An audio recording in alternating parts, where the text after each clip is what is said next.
미국 연방정부가 셧다운에 들어간 가운데 백악관과 민주당은 셧다운 책임을 서로에게 전가하며 여론전을 본격화했습니다.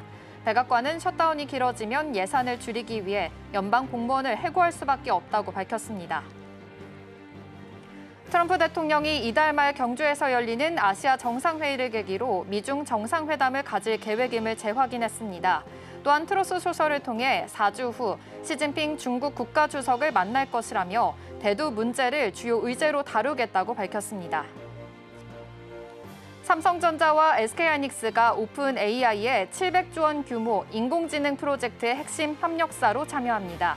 두 회사는 고대오픈 메모리 생산량을 현재보다 2배 이상 확대, 오픈 AI에 공급하기로 전했습니다. 정부가 99개 송전선로 변전소 구축 사업을 국가기관 전력망 설비로 지정해 에너지 고속도로 구축 속도전에 예고했습니다. 하지만 지역 의견을 충분히 반영하지 않을 경우 제2의 밀양 사태가 재현될 수 있다라는 우려의 목소리도 나오고 있습니다.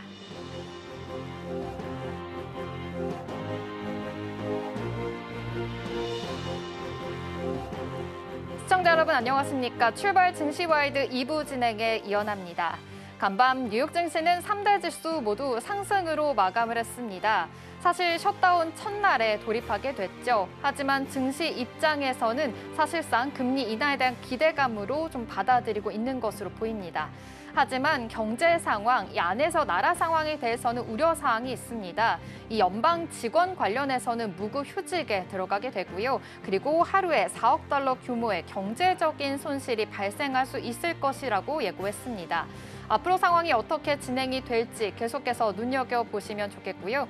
우리 증시 입장에서는 지금 연휴를 앞두고 마지막 거래일입니다. 이러한 불확실성 속에서 어떠한 주가 추이가 흘러가게 될지 계속해서 주목해보시면 좋겠습니다.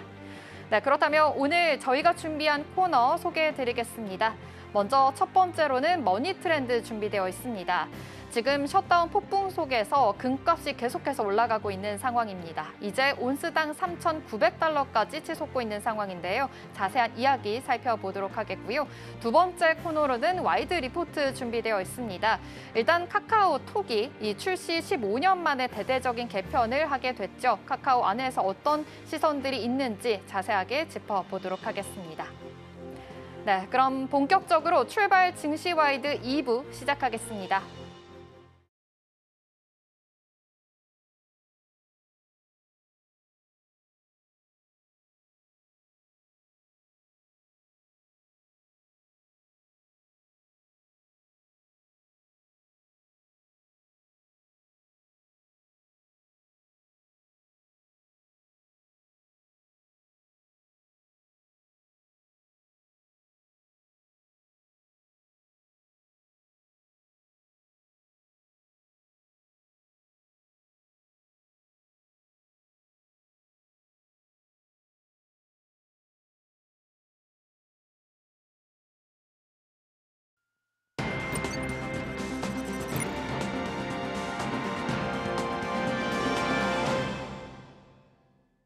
시장의 트렌드가 어디로 향하고 있는지 맥을 짚어보겠습니다. 머니 트렌드 시간입니다. 전혜경 앵커 함께하겠습니다. 어서 오십시오. 안녕하세요. 네, 그럼 첫 번째 키워드로 먼저 뉴욕 증시 마감 상황부터 자세하게 짚어보려고 합니다. 사실 미국 증시 입장에서는 셧다운 첫날을 맞이했는데도 불구하고 연일 사상 최고가 경신하는 흐름을 가지게 됐습니다. 역시나 이 금리 인하에 대한 기대감이 조금 더 있는 것으로 보이는데요. 4거래 연속으로 상승하고 있는 흐름입니다. 간밤 뉴욕 증시 마감 상황 자세하게 짚어보겠습니다. 네, 셧다운 우려에도 불구하고 4거래 연속 고공 행진하고 있는 주가입니다. 일단 뉴욕 증시에서 다우 지수는요 0.09% 상승했고 S&P 500은 전장보다 0.33% 오른 6,711포인트에 마감했습니다. 나스닥 종합지수는 전장보다 0.42% 상승했습니다. 이날 상승으로 다우 지수와 S&P 500은 사상 최고치 기록을 각각 경신했습니다. 투자자들은 연방정부 셧다운이 개시됐음에도 불구하고 이 과거 사례처럼 실물 경제에 미치는 영향이 제한적일 것이란 기대에 무게를 줬습니다. 실제로 과거 셧다운은 대체로 1주에서 2주 이내에 종료돼서 경제에 미친 영향이 제한적이었습니다. 9월 민간 고용 지표가 예상 밖으로 약화한 것도 연준의 연내 이외 추가 금리 인하의 기대감을 높이며 주가 상승에 동력을 부여했습니다. 여기에 의약품 관세 유예가 기대가 되면서 방어제 리레이팅을 촉발했습니다. 일날 릴리가 8.18% 급등했고요. 화이자가 전날에 이어서 6%대 강세를 이어갔으며 머크도 전날 6.81% 급등에 이어 이날 7.39% 추가 상승하는 등 이 빅파마 전반적으로 낙관이 확산됐습니다. 화이자가 일부 의약품 가격 인하와 또 700억 달러 규모의 미국 투자 계획을 발표한 뒤 3년간 관세율을 얻어냈다는 점에 정책 준수 또 가격 협조라는 거대 프레임을 제시했고요. 그 결과에 따른 제약사의 후속 대응에 대한 기대가 주가에 선반영됐습니다.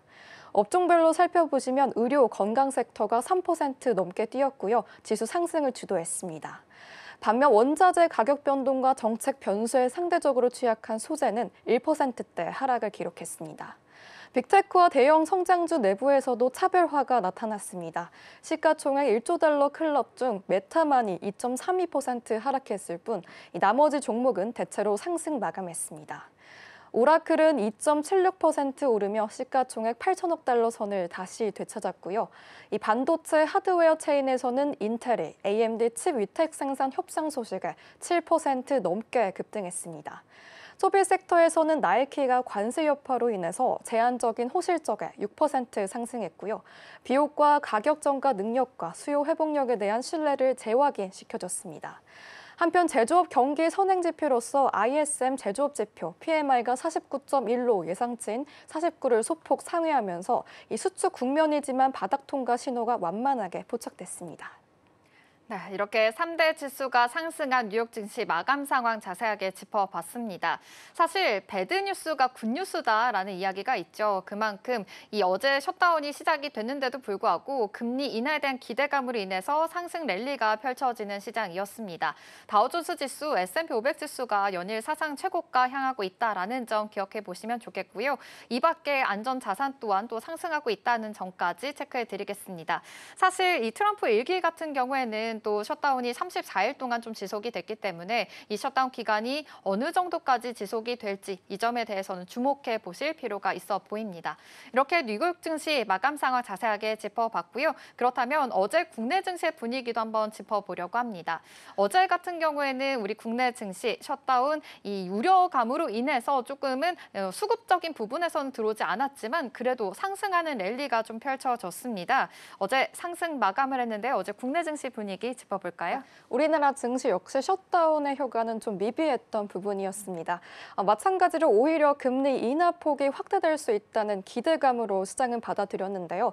여기에 국내 수출 호조세까지 이어지면서 코스피는 상승 탄력을 끝까지 유지했고요. 이 지수는 3,450선을 지켜내면서 3,455포인트에 마감했습니다. 외국인과 기관이 적극적으로 매수에 나서며 지수 상승을 주도했습니다.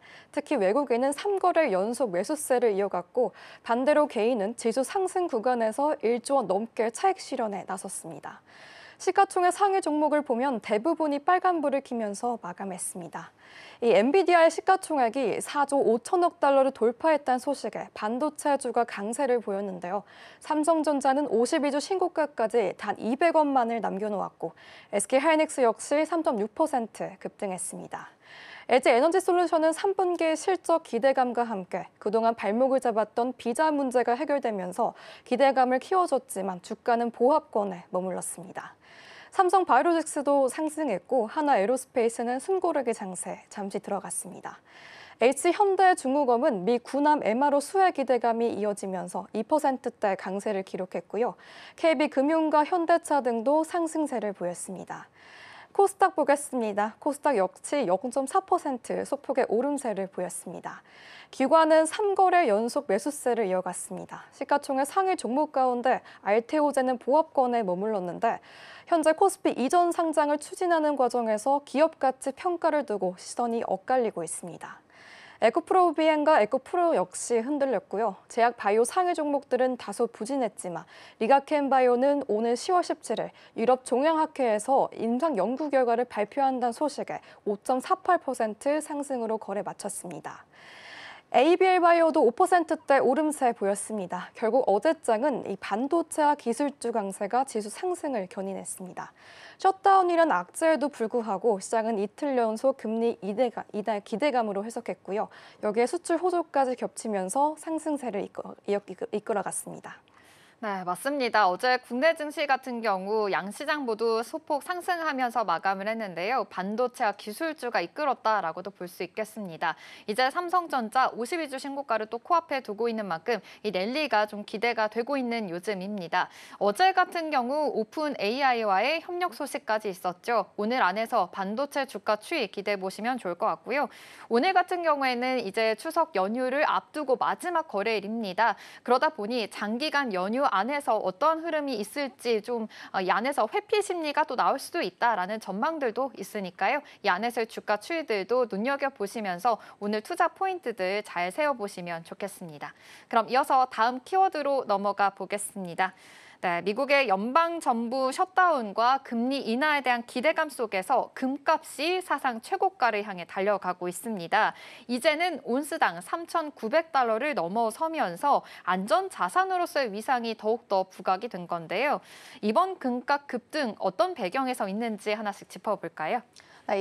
이번 금값 급등은 단순한 이벤트가 아니라는 해석이 많습니다. 이 글로벌 금융시장의 불확실성과 구조적 요인이 동시에 작용한 결과라고 볼 수 있는데요. 우선 가장 직접적인 배경은 미국 연방정부의 셧다운입니다. 여야가 예산안 합의에 실패하면서 현재 시간 기준으로 10월 1일 자정을 기해 정부가 공식적으로 셧다운에 돌입했는데요. 이로 인해서 노동부 그리고 상무부 같은 주요 부처의 업무가 멈췄습니다. 9월 고용보고서 발표도 중단됐습니다. 고용지표는 연준의 금리 결정의 핵심적인 지표로 쓰이는 자료인데 이 통계가 사라지면서 금융시장 전반의 불확실성이 더 커졌습니다. 자연스럽게 달러화가 약세를 보였는데요. 달러 지수는 0.2% 하락하며 97선까지 떨어졌고 같은 시간대 유로화와 엔화는 나란히 강세를 보였습니다. 달러 약세는 금값을 끌어올리는 가장 강력한 촉매제입니다. 실제로 금 현물 가격은 장중 한달 3,895달러까지 뛰면서 39번째 사상 최고치를 다시 한번 썼고요. 금 선물 가격도 3,900달러 선을 돌파했습니다. 두 번째 배경은 금리 인하 기대감입니다. 시장은 이번 달 FOMC에서 연준이 기준금리를 0.25%포인트 인하할 가능성을 95% 이상이라고 반영하고 있습니다. 금은 이자를 지급하지 않기 때문에 금리가 높을 때는 매력이 떨어지고요. 금리가 내려갈 때 오히려 상대적 매력이 커집니다. 이번 상황은 금리 인하 전망과 달러 약세 그리고 정치적 불확실성이 동시에 결합하면서 투자자들은 금으로 몰리게 했습니다. 여기에 수급 연인도 있습니다. 올해 들어 중앙은행들이 금 매입이 크게 늘었습니다. 9월 한 달간 금 ETF 유입 규모는 최근 3년 중 최대치를 기록했습니다.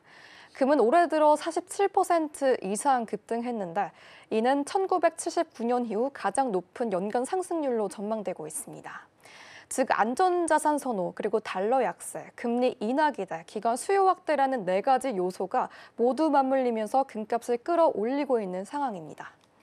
네, 아무래도 금값, 안전 자산으로 좀 대표 주자로 불리고 있는 만큼 불확실성이 있을 때 오히려 금값이 좀 올라가는 양상들이 펼쳐지고 있습니다. 지금이 바로 그런 시기다라고도 볼 수 있겠는데요. 이렇게 안전 자산 선호 심리뿐만이 아니라 달러 약세까지 지금 맞물린 그런 결과라고 볼 수 있겠습니다. 금리가 내려갈 때 오히려 좀 상대적으로 매력이 커지고 있는 상황이죠. 이 금값에 관련해서도 ETF 또한 같이 상승하는 흐름들이 나타나고 있으니까요. 이 안에서의 주가 추이들 눈여겨보시면 좋겠는데요. 이번 금값 급등은 또 단순한 신호가 아니라고 합니다. 장기적인 흐름까지도 볼 수 있다라는 전망들이 나오고 있는데요. 이 점에 대해서는 어떻게 해석해보면 좋을까요? 굉장히 중요한 질문 같습니다. 일단 단순히 이번 셧다운 때문에 우려난 단기 반등인지 아니면 이 달러 체제 자체가 변화하는 구조적 전환 신호인지 따라 투자자들의 대응 전략이 완전히 달라질 수 있습니다. 글로벌 운용사인 클리비어즈 인베스트먼트에서는 최근 보고서에 따르면 이 강달러에서 약달러로 체제 전환이 임박했다고 진단했습니다. 올해 들어서 미국 주식과 또 달러 지수 간의 상관관계가 크게 약화된 점이 근거로 제시됐는데요. 과거에는 위기 상황마다 달러가 강세를 보이면서 안전자산 역할을 해오곤 했습니다. 실제로 2010년 이후 S&P 500 지수가 15% 이상 급락했던 경험이 있는데요. 이 5차례 국면에서는 달러 지수가 평균 7% 넘게 상승했습니다. 하지만 올해 초 S&P 500이 18% 가까이 하락했을 때는 이 달러 지수마저 동반 약세를 보였습니다. 달러 예외 주시가 흔들리고 있다는 얘긴데요. 이런 흐름은 해외 투자자들의 움직임에서도 나타났습니다. 미국 재무부 통계에 따르면 해외 투자자들은 올해 5월에만 미 국채를 1,470억 달러나 매입했는데 환해지 수요가 폭발적으로 늘어난 결과입니다. 과거에는 위험회피 시 달러 강세가 자연스러운 공식이 되었는데 이제는 오히려 환해지를 강화하면서 달러의 전통적 위상이 약화되고 있습니다. 이런 가운데 글로벌 투자은행들도 금값 전망치를 줄줄이 상향하고 있습니다. 도이치뱅크는 2026년 평균 4,000달러로 제시했습니다. 골드만삭스는 더 극단적으로 만약 연준 독립성이 훼손되고 미 국채 신뢰가 무너질 경우에는 금값이 온스당 5,000달러까지 오를 수 있다고도 전망했습니다. 즉 이번 금값의 급등은 단순한 이벤트성 반기라기보다는 이 달리 체제가 약세 국면으로 넘어가면서 금이 대체 안전자산으로 부상하는 구조적 변화를 반영한 것으로 보이고 있습니다. 장기적 흐름에서는 금이 자산 포트폴리오의 핵심 비중을 차지하게 될 가능성이 커지고 있다는 얘기입니다. 네, 이렇게 금값이 계속해서 올라가고 있는 상황이죠. 39번째 사상 최고가를 다시 썼다라고도 볼 수 있겠는데요. 여기에 더해서 지금 증권사들도 목표가를 계속해서 올리고 있는 상황입니다. 앞서서도 전해주셨다시피 도이치뱅크에서는 4,000달러까지 제시가 되어 있는 상황이고요. 골드만삭스에서도 온스당 5,000달러까지 오를 수 있을 것이다라고 전망하고 있으니까요. 이 안에서의 추이들 계속 눈여겨보시면 좋겠습니다. 그렇다면 향후에 금값의 흐름을 좀 결정 지을 만한 핵심 변수도 알아보면 좋을 것 같은데요. 투자자 입장에서는 어떤 점을 좀 주목해야 될까요? 일단 핵심 변수는 세 가지로 요약할 수 있겠습니다. 첫 번째는 연준의 금리 정책입니다. 시장은 이번 달 기준 금리 인하 가능성을 95% 이상 반영하고 있지만 실제로 인하가 단행되는지 그리고 연속적인 인하 사이클로 이어지는지가 중요합니다. 과거 2008년 글로벌 금융위기 이후 연준이 공격적으로 금리를 낮췄을 때 금값은 단기간에 2배 이상이나 올랐습니다. 이번에도 비슷한 흐름이 재현될 수 있다는 전망도 나오고 있습니다. 두 번째는 미국 정치 리스크입니다. 셧다운 사태가 단기 봉합에 그칠지 아니면 장기화될지가 변수입니다. 과거 2018년에서 2019년 사이 셧다운은 30일 이상 이어졌지만 당시 달러는 상대적으로 강세였고요. 증시는 상승했습니다. 이번에는 달러 약세와 맞물리면서 양상이 다릅니다. 여기에 트럼프 대통령이 연준의 독립성을 압박하는 발언이 이어지고 있습니다. 그러면서 만약 정치적 갭이 본격화된다면 달러 신뢰가 무너질 수 있고요. 그 자금이 금으로 이동할 수도 있습니다. 세 번째는 글로벌 수급과 기관 자금 유입입니다. 이미 세계 중앙은행들이 외환 보유액 다변화를 위해 금 매입을 늘리고 있고요. 중국과 폴란드, 인도 같은 신흥국들이 적극적으로 금을 사들이고 있습니다. 9월 금 ETF 유입 규모는 최근 3년 중 최대치로 집계됐습니다. 또 최근 프랑스 금융권 인사가 약 4,800만 달러 규모의 금을 대량 매수한 사실도 확인됐습니다. 이런 기관 자금 유입은 단기 변동성을 넘어서 금값의 하방을 강하게 지지하는 요인으로 꼽히고 있습니다. 정리를 하자면 단기적으로는 고용지표 지연, 달러 반등 가능성 등으로 금값 변동성이 클 수 있습니다. 하지만 중장기적으로 봤을 때 금리 인하 속도, 미국 정치 리스크, 글로벌 수급이라는 세 가지 요인이 상승 압력을 만들 것으로 보입니다. 네, 이번에 금값 급등 아무래도 단순한 이벤트성의 반등이 아니라 달러 체제에서 지금 구조적인 변화에 맞물린 흐름이다라고도 볼 수 있겠습니다. 특히나 트럼프 대통령 지금 연준에 관련해서 독립성을 흔들고 있는 상황이죠. 그러다 보니 정치적인 개입이 본격화가 된다면 이 달러 신뢰가 무너지게 됩니다. 이 달러들이 다시 금으로 이동할 수 있다라는 양상들이 펼쳐질 수 있으니까요. 금값에 대해서 계속해서 지수에 대해서도 눈여겨보시면 눈여겨보시면 좋겠고요. 앞으로 연준의 금리 정책뿐만이 아니라 정치적인 리스크가 이 향방을 가를 수 있을 만한 리스크로 꼽히고 있으니까요. 이러한 요소들까지 눈여겨보시면 좋겠습니다. 그럼 이어서 다음 키워드로 넘어가 보겠습니다. 네, 이번에는 전기차 세액공제 이야기 나눠보려고 합니다. 미국에서 최대 7,500달러, 우리 돈으로 하면 1,000만 원에 달하는 이 전기차 세액 공제가 종료가 됐습니다. 그러다 보니 아무래도 전기차 시장에서는 큰 충격이 있을 수밖에 없는데요. 이번 조치로 미국 내 완성차 업체들이 전략 수정을 하고 있다고 합니다. 세액 공제가 종료가 된다면 전기차 시장 흔들릴 수밖에 없고 이렇게 전략까지 수정하고 있는데요. 의미들 어떻게 해석을 해보면 좋을까요? 일단 세액 공제 종료는 전기차 시장에서 큰 변곡점을 맞이할 수밖에 없습니다. 우선 소비자 측면을 보시면 그동안 전기차 구매자들은 최대 7,500달러, 우리나라 돈으로 약 1,000만 원의 세액 공제를 통해서 초기 비용 부담을 줄일 수 있었습니다. 이 혜택이 지난 30일을 끝으로 사라지면서 이 전기차의 체감 가격은 즉시 크게 올라가게 됐습니다. 실제로 보조금 종료 직전 미국 현지 전기차 딜러들은 재고를 소진하기 위해서 파격적인 할인과 금융 혜택을 내걸었고요. 소비자들도 막판에 막차 수요를 노리고 올렸다는 보도가 있었습니다. 전 테슬라 글로벌 판매 총괄이자 현 GM이사인 종 매닐도 이 보조금 종료 직전에 소비자들이 마지막 순간 진입을 시도하고 있다고 밝혔습니다. 또 보조금이 끊기면 단기적으로 봤을 때 전기차 수요가 감소할 것이라고 분석한 바가 있습니다. 정책적 배경도 살펴봐야 합니다. 이번 조치는 바이든 행정부가 도입했던 인플레이션 감축법의 세액 공제를 트럼프 행정부가 전면 폐지하면서 이뤄졌습니다. 당초 이 혜택은 2032년까지 유지될 예정이었는데 무려 6년 이상 앞당겨 종료가 된 것입니다. 이는 사실상 반전기차 정책으로 평가가 되고 있습니다.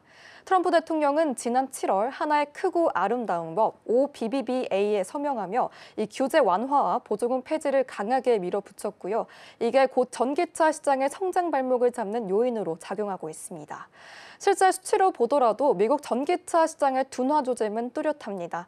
8월에 신규 전기차 판매는 약 14만 6천 대로 전년 동기 대비 17.7% 늘며 이 점유율 9.9%를 기록했는데요. 사상 최고치를 찍었습니다. 전문가들은 이 비중이 일제 절반 수준으로 급락할 수 있다고 우려하고 있습니다. 포드의 짐 팔리 CEO는 미국 내 전기차 판매 비중이 5%까지 떨어져도 놀랍지 않다고 밝혔습니다. 여기에 이어서 한국 업체들의 부담도 적지 않습니다. 일본과 유럽산 차량에 비해 여전히 10%포인트 이상 높은 관세 장벽이 존재하는 상황에서 이 세 공제까지 사라지게 된 것이죠. 현대차 무뇨스 CEO도 일본이 낮은 관세로 유리하다고 해서 포기하면 사업 전체를 잃는 최악의 상황을 맞을 수도 있다고 경계했지만 당분간 한국 전기차가 이중고를 겪을 것이란 관측이 많습니다. 네, 이렇게 전기차 세액 공제가 폐지가 됐습니다. 사실 바이든 행정부가 도입했던 인플레이션 감축법의 세액 공제였거든요. 그런데 트럼프 행정부가 아무래도 이 전면 폐지를 하면서 이뤄지게 됐다라고도 볼 수 있겠습니다. 지난달 30일을 끝으로 이제 체감 가격이 전기차 가격이 이제 굉장히 또 많이 올라가게 된 건데요. 사실 그 안에서는 좀 그 전에 파격적인 할인이라든지 여러 가지 혜택이 좀 있었습니다. 그렇기 때문에 8월에 점유율은 높았다라는 점을 볼 수가 있기 때문에 이제는 폐지가 시작된 지금부터는 점유율이 반값 이상으로 더 이제 수준이 떨어질 수 있을 것이다라는 우려감이 함께 있습니다. 이 점까지도 함께 체크해 보시면 좋겠습니다. 아무래도 우리나라 업체에서도 부담이 있을 수밖에 없겠죠. 완성차 업체들 그리고 배터리, 소재사들까지 이 정책의 변화에 대해서는 앞으로 좀 대응을 해봐야 될 것 같은데요. 앞으로 이러한 변화들 어떻게 좀 맞이하고 있을까요? 네, 이런 변화는 완성차 업체들뿐만 아니라 전기차 밸류 전반에 연쇄 충격을 주고 있습니다. 먼저 포드를 살펴보겠습니다. 포드는 미국 내 배터리 공장 4곳, 전기차 생산 고장 2곳을 가동 또는 건설 중이었는데요. 하지만 이 팔리 CEO는 전기차 공장에서 하이브리드 차를 생산해야 한다고까지 언급했습니다. 새 공제 종료로 전기차 수요가 꺾이게 되면 배터리 공장의 가동률을 맞추기 어렵기 때문인데요. 실제로 켄터키주의 포드 그리고 SK온 합작 공장은 가동 2달 만에 신규 고객을 찾아야 할 정도로 처지가 됐습니다. 이런 상황에서 포드는 전기차 사업에서 매년 6에서 7조 원 적자를 보고 있으며 올해 상반기에도 약 3조 원의 손실을 기록했습니다. 있습니다. 이 파장은 배터리 소재사로도 이어지고 있습니다. 국내 1위인 전해액 업체 엔캠은 테네시주 전기 생산 건설 계획을 전면 철회했습니다. 원래 포드 그리고 SK온 합작 공장 블루오벌 SK에 전해액을 공급하려고 했지만 이 공급 계약이 수차례 연기되다 결국 무산이 되었습니다. 전해액은 배터리 4대 핵심 소재 중 하나로 전기차 판매 부진이 소재 수요 급감으로도 직결된 사례라고 볼 수 있습니다. GM은 보다 빠른 태세 전환을 보였습니다. LG 에너지 솔루션과 합작해서 배터리 공장을 짓던 GM은 트럼프 집권 직후 미시간주 랜싱 3공장 지분을 LG 엔솔에 넘기면서 발을 뺐습니다. 심지어 올해 하반기 기준 로비 지출액만 1,150만 달러에 달했는데요. 이는 도요타의 2배, 포드의 6배에 이르며 대부분 대기질 그리고 연비 규제 완화 요구에 쓰였습니다. 월스트리트 저널도 GM만큼 빠르고 극단적으로 정책 기조를 바꾼 기업은 없다고 평가했을 정도입니다. 일본 업체들도 변화에 나섰습니다. 닛산은 미국 수출용 전기차 아리아 생산을 중단했고요.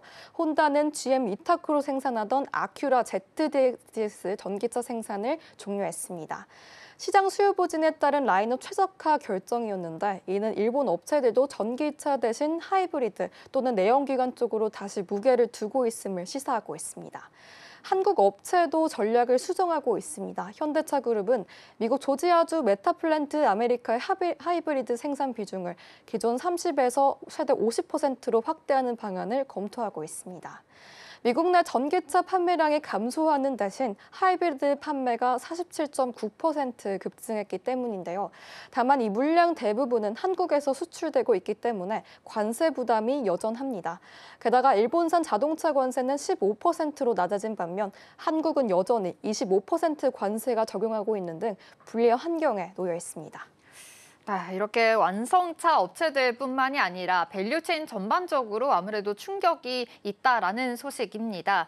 지금 전기차 대신에 오히려 하이브리드 또 이런 내연기관 쪽으로 좀 전략들을 수정하고 있다라는 부분까지 체크해 보시면 좋겠습니다. 그렇다면 앞으로 글로벌 전기차 시장에서는 어떤 흐름들을 좀 포착을 해볼 수가 있을까요? 향후 전망은 단기 조정, 중장기적으로 봤을 땐 좀 괜찮지 않을까라는 시각도 존재합니다. 일단 단기적으로 봤을 때 수요 급감이 불가피합니다. 미국 전미경제연구소는요, 세액 공제 종료로 미국 내 전기차 판매량이 연간 약 27%, 즉 31만 7천 대로 줄어들 것으로 예상했습니다. 한국경제인협회도 같은 이유로 한국 전기차의 미국 내 연간 판매량이 최대 4만 5천 대, 금액으로는 약 2조 7천억까지 감소할 수 있다고 분석했습니다. 하지만 중장기적으로 봤을 때 하이브리드 또 EREV 같은 대안 모델이 시장을 메울 것이란 전망도 나오고 있습니다. 현대차 그룹 같은 경우에는 2027년 EREV 모델 출시를 예고했었는데요. 일반 전기차 대비 55% 작은 배터리를 장착해 가격 경쟁력을 확보할 수 있었습니다. 맥켄지는 미국처럼 무공해차 의무 규제가 없는 환경에서는 EREV가 가장 유리하다면서 제조사가 합리적인 가격을 제시하면 시장의 성장의 촉매제가 될 수 있다고 분석했습니다. 한편 국내 친환경차 시장의 흐름도 눈여겨봐야 할 것 같습니다. 이 수입차 시장에선 전기차 하이브리드 누적 판매가 70만 대를 돌파하면서 내연기관 중심의 구도가 무너졌습니다. 하이브리드 누적 판매는 53만 대, 전기차는 16만 대나 넘어섰고 합산 점유율은 60%에 육박하며 이미 내연기관차를 추월했습니다. 렉서스 ES300H 그리고 BMW i3 같은 모델이 초기 시장을 열었고요. 지금은 테슬라 모델 Y가 4만 800대로 최다 판매 전기차 자리에 올랐습니다. 이는 글로벌 전기차 침체와 별개로 국내에서는 친환경차가 주류로 자리 잡았다는 의미이기도 합니다. 다만 한국 업체들의 과제도 여전합니다. IRA 종료와 또 관세 역전이라는 이중 악재 속에서 단기적으로는 판매량과 수익성을 모두에 부담이 불가피합니다. 하지만 현대차 무뇨스 CEO는 새로운 도전 과제를 새로운 기회로 삼겠다며 더 좋은 제품을 만드는 게 궁극적 해결책이라고 강조했습니다. 결국 글로벌 전기차 시장은 보조금 정책, 관세 체계, 소비자 신호 변화라는 세 가지 변수가 맞물리며 재편되고 있습니다. 단기적 충격은 피할 수 없겠지만 하이브리드와 EREV 그리고 충전 인프라 확대가 동시에 진행된다면 중장기적으로는 당시 성장 공식을 그릴 수 있을 것으로 전망되고 있습니다. 네, 이렇게 전기차 세액공제 종료로 인해서 좀 여러 가지 완성차 그리고 하이브리드 쪽으로도 계속해서 좀 타격이 있는 것으로 보입니다. 사실 이 배터리 업계들 또한 지금 하이브리드와 내연기관 쪽으로 조금 더 시선을 돌리고 있는 상황이니까요. 이 안에서의 주가 추이가 어떻게 흘러가게 될지 주목해 보시면 좋겠고요.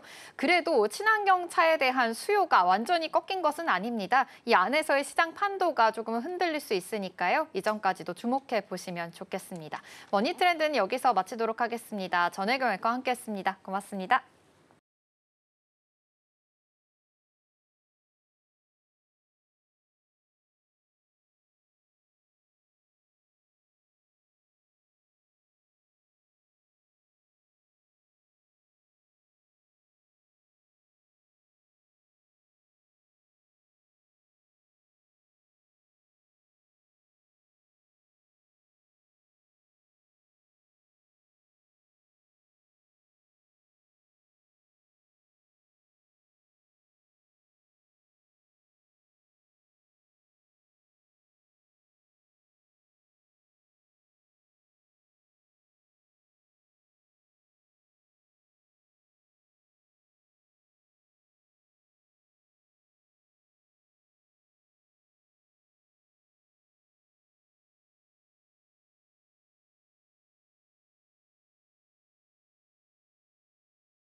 증권가들이 바라보는 종목에 대한 시선들 함께 살펴보겠습니다. 와이드 리포트 시간입니다. 네, 오늘 첫 번째로 소개해드릴 리포트는 이 카카오에 대한 삼성증권의 분석입니다. 일단 제목은 콘텐츠 플랫폼으로의 진화라는 제목을 가지고 있고요. 이번에 15년 만에 카카오가 대대적인 개편을 맞게 됐는데 과연 삼성증권은 카카오를 어떤 시선으로 바라보고 있는지 확인해 보도록 하겠습니다. 자, 일단 삼성증권은 이번 개편을 콘텐츠 플랫폼으로의 진화라고 부릅니다. 핵심 개편 내용을 먼저 좀 살펴볼까 하는데요.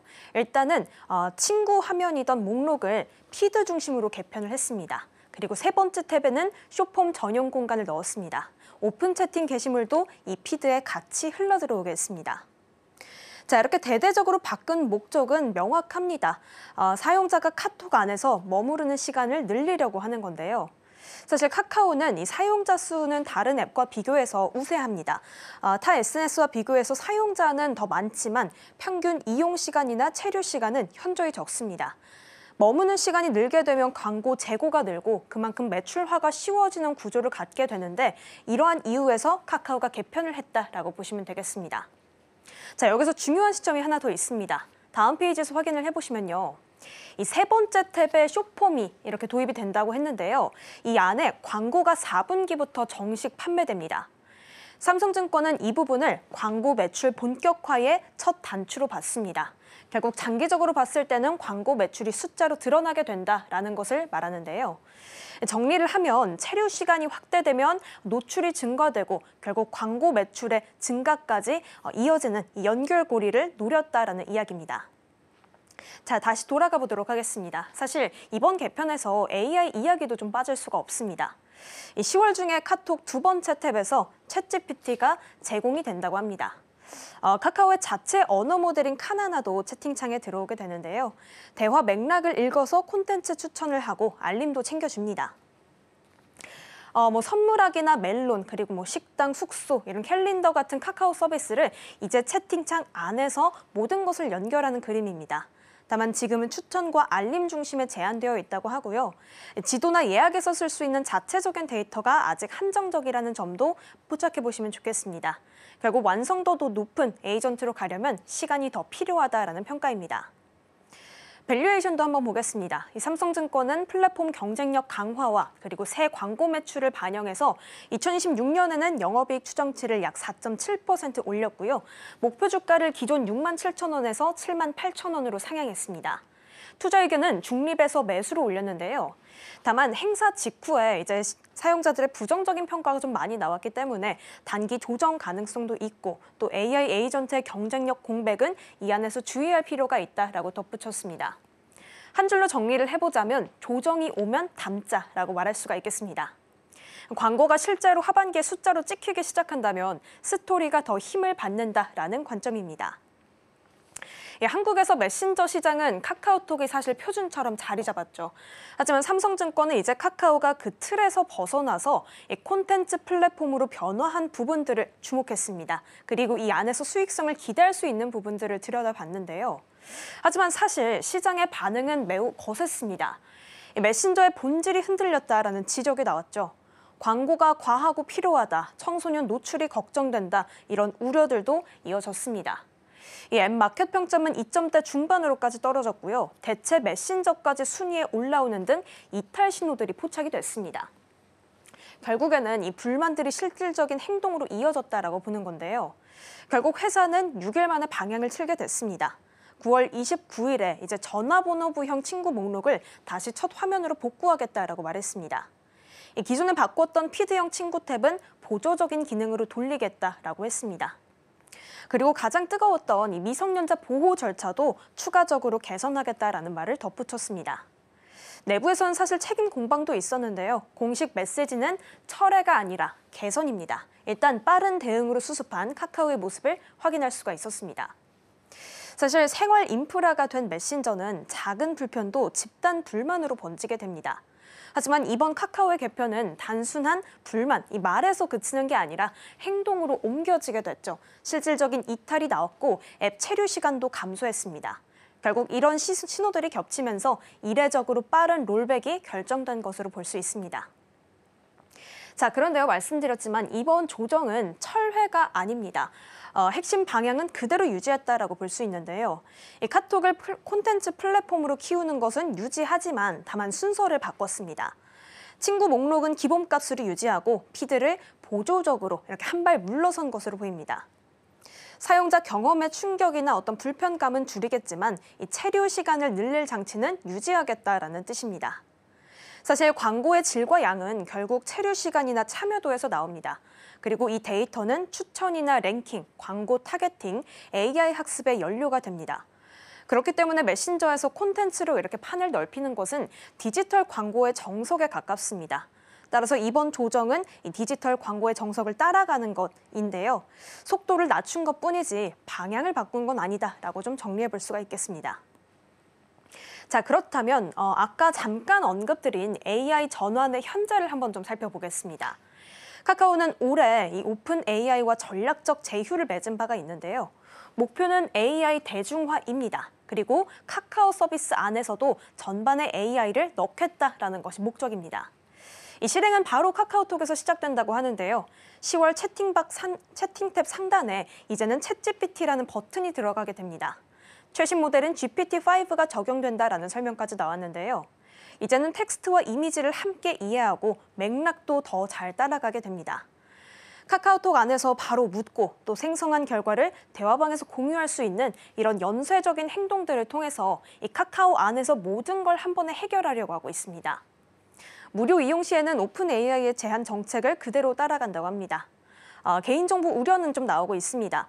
이 AI가 나의 대화를 통해서 내 사적인 정보가 노출이 되는 거 아닐까 하고 우려가 좀 나왔지만 이 부분에 대해서는 카카오 데이터를 학습용으로 주지는 않겠다라고 회사는 못을 박았습니다.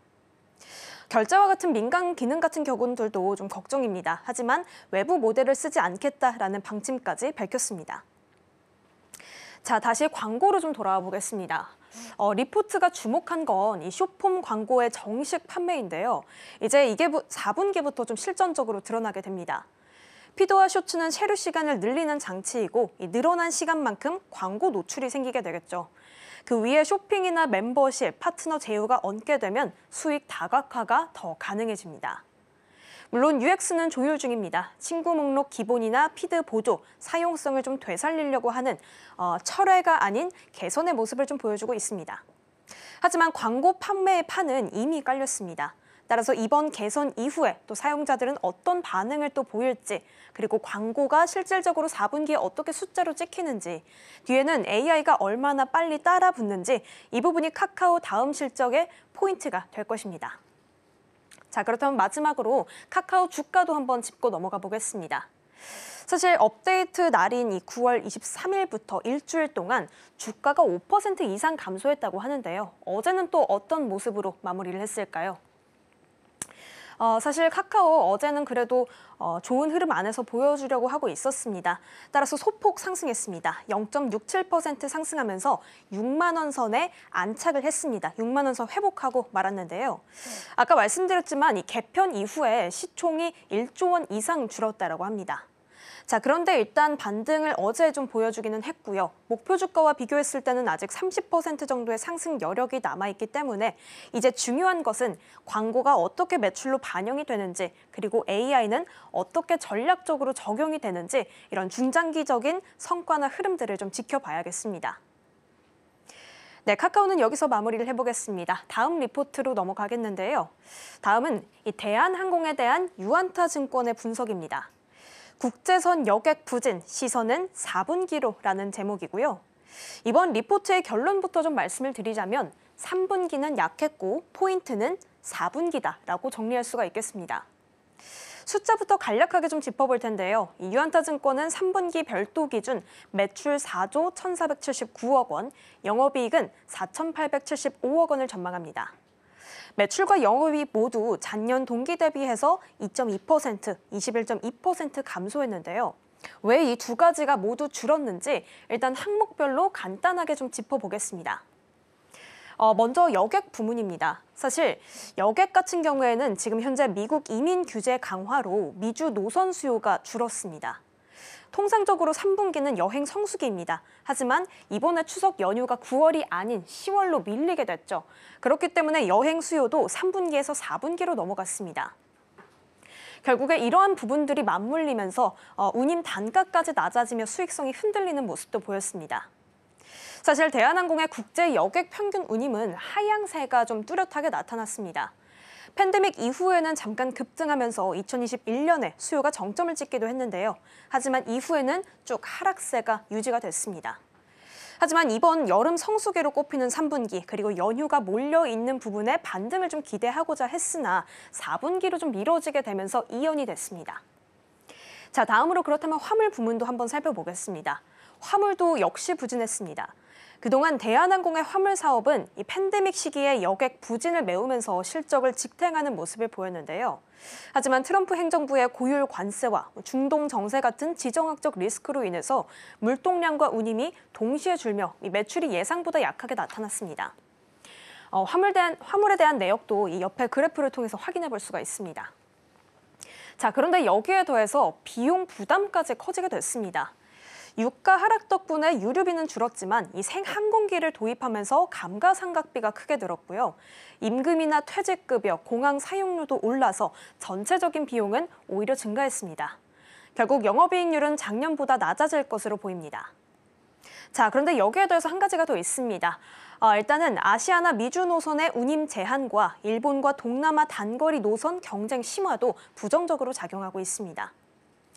자, 그렇다면 정리를 해보자면 3분기는 수요 일부가 4분기로 넘어가고 단가도 하락했으며 비용 증가로 인한 부담까지 얹어지고 있습니다. 그래서 유안타 증권의 관전 포인트는 자연스럽게 다음 분기인 4분기로 옮겨지게 됩니다. 자, 그렇다면 다음 페이지에서 우리는 4분기에 어떤 포인트를 봐야 되는지 좀 확인해 보겠습니다. 일단은 10월이 이제 장기 연휴가 또 내일 다가오게 되죠. 추석과 한글날이 붙으면서 여행 수요가 크게 살아날 가능성이 일단 있습니다. 이번 황금 연휴 기간에 인천국제공항을 통해서 해외를 오가는 이용객이 245만 명을 넘어설 것으로 예상되면서 역대 최대치를 기록할 것으로 보인다고 합니다. 여기에 더해서 두 번째는 이 중국인 무비자 입국입니다. 9월 말부터 시작해서 내년 6월까지 무비자 입국이 허용이 되면서 이미 좀 회복세를 가지고 있던 한중 노선에 더 탄력이 붙을 전망입니다. 정부는 이번 무비자 조치로 통해서 약 100만 명의 중국 관광객이 추가적으로 유입할 것으로 보고 있습니다.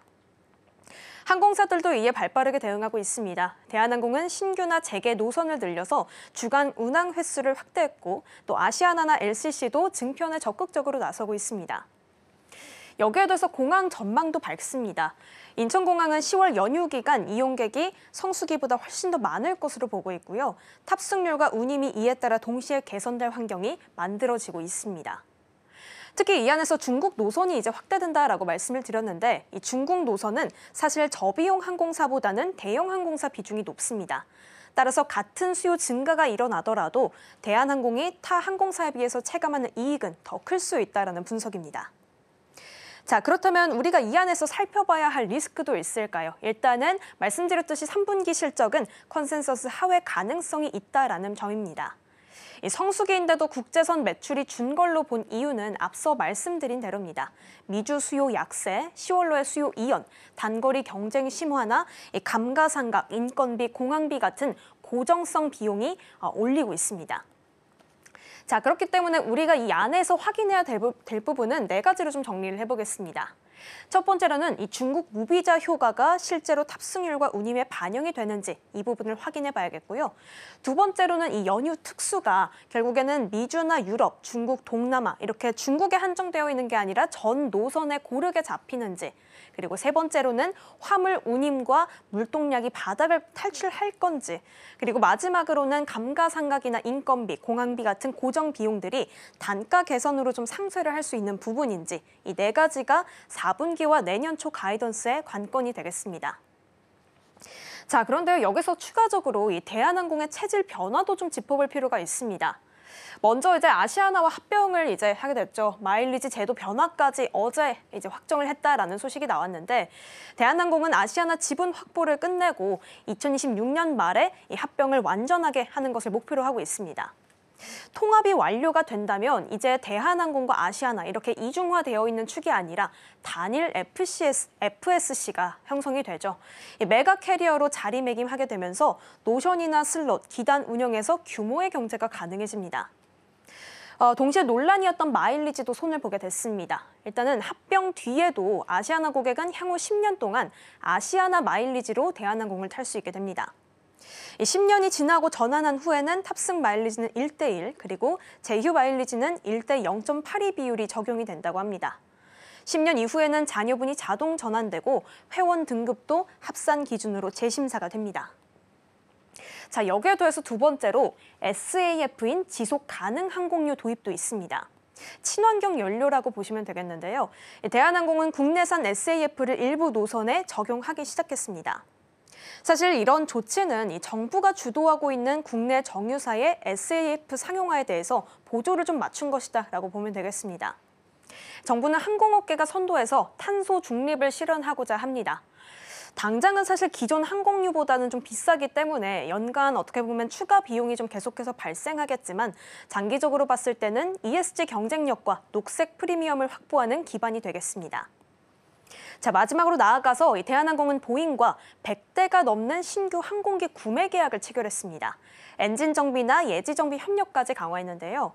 이 부분도 사실 단기적으로는 리스크가 좀 크겠습니다. 일단은 리스료나 정비비 부담이 좀 발생할 수 있을 것으로 보이는데요. 그래도 신형 기재를 도입한다는 것은 유류 효율과 정시성, 그리고 서비스, 이런 품질적인 향상으로 이어지기 때문에 수익성의 토대로서 한 번 더 작용을 할 것입니다. 자, 어제 대한항공의 주가 차트도 한번 확인해 볼까요? 어제 대한항공은 0.22% 하락하면서 22만 2,700원에 마무리를 했습니다. 사실 이 부분은 3분기 우려가 좀 반영된 흐름이었다라고 볼 수 있겠는데요. 증권가가 전망하는 대로 이제는 4분기에 실제 수요가 확인되는지 이 부분이 좀 관건이겠습니다. 목표 주가와는 41% 정도의 상승 여력을 가지고 있습니다. 결국 대한항공 정리하자면 3분기는 약했습니다. 하지만 4분기에는 이제 이유 있는 기대가 있는데요. 장기 여유나 중국 무비자 그리고 노선 확대가 한 번에 다가옵니다. 여기에 아시아나 통합과 SAF 도입은 기업 체력을 키우는 변화가 되겠습니다. 지금까지 와이드 리포트였습니다.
전일장 이슈와 오늘장 분위기 짚어보는 스탁포인트 시간입니다. SCTV 황민혁 전문가와 함께합니다. 어서 오세요. 네, 안녕하십니까. 네, 일단 간밤 뉴욕 증시 마감 상황부터 체크를 해보도록 하겠습니다. 10월의 첫 거래일을 맞은 뉴욕 증시였습니다. 미 연방정부는 결국 셧다운에 돌입을 하게 됐고요. 하지만 뉴욕 증시 3대 지수는 이에 굴하지 않고 모두 사상 최고치로 마감을 지었습니다. 다만 셧다운으로 인해서 경제 지표가 발표가 되지 않을 예정입니다. 그렇기 때문에 이 부분에 대한 우려감은 여전히 깃들고 있는 상황인데요. 또 간밤에는 AI 수요가 여전히 견고하다라는 모습이 다시 한번 확인이 됐습니다.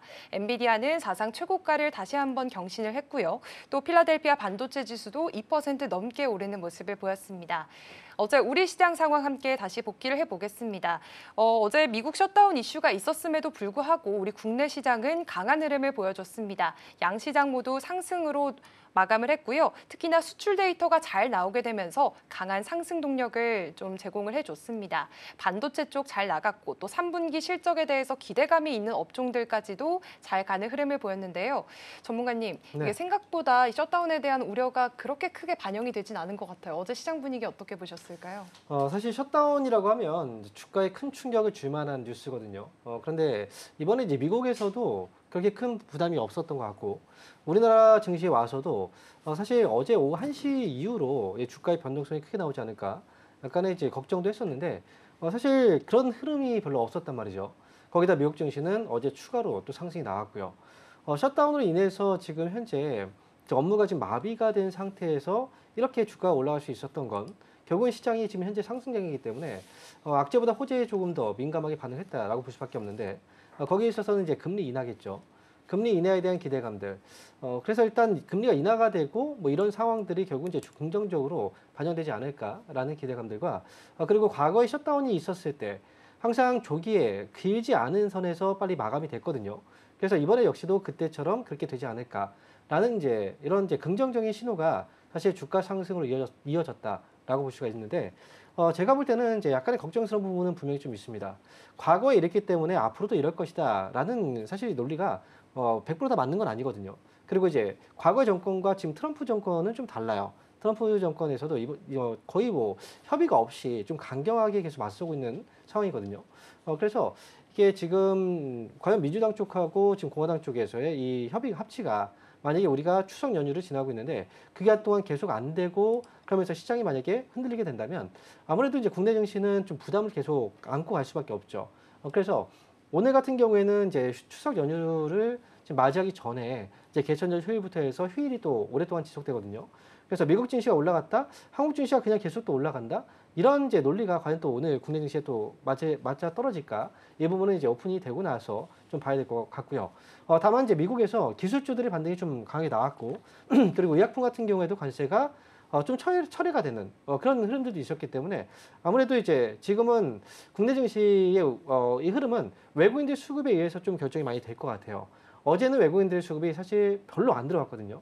근데 오늘의 경우에는 과연 외국인 수급이 좀 들어와 줄까?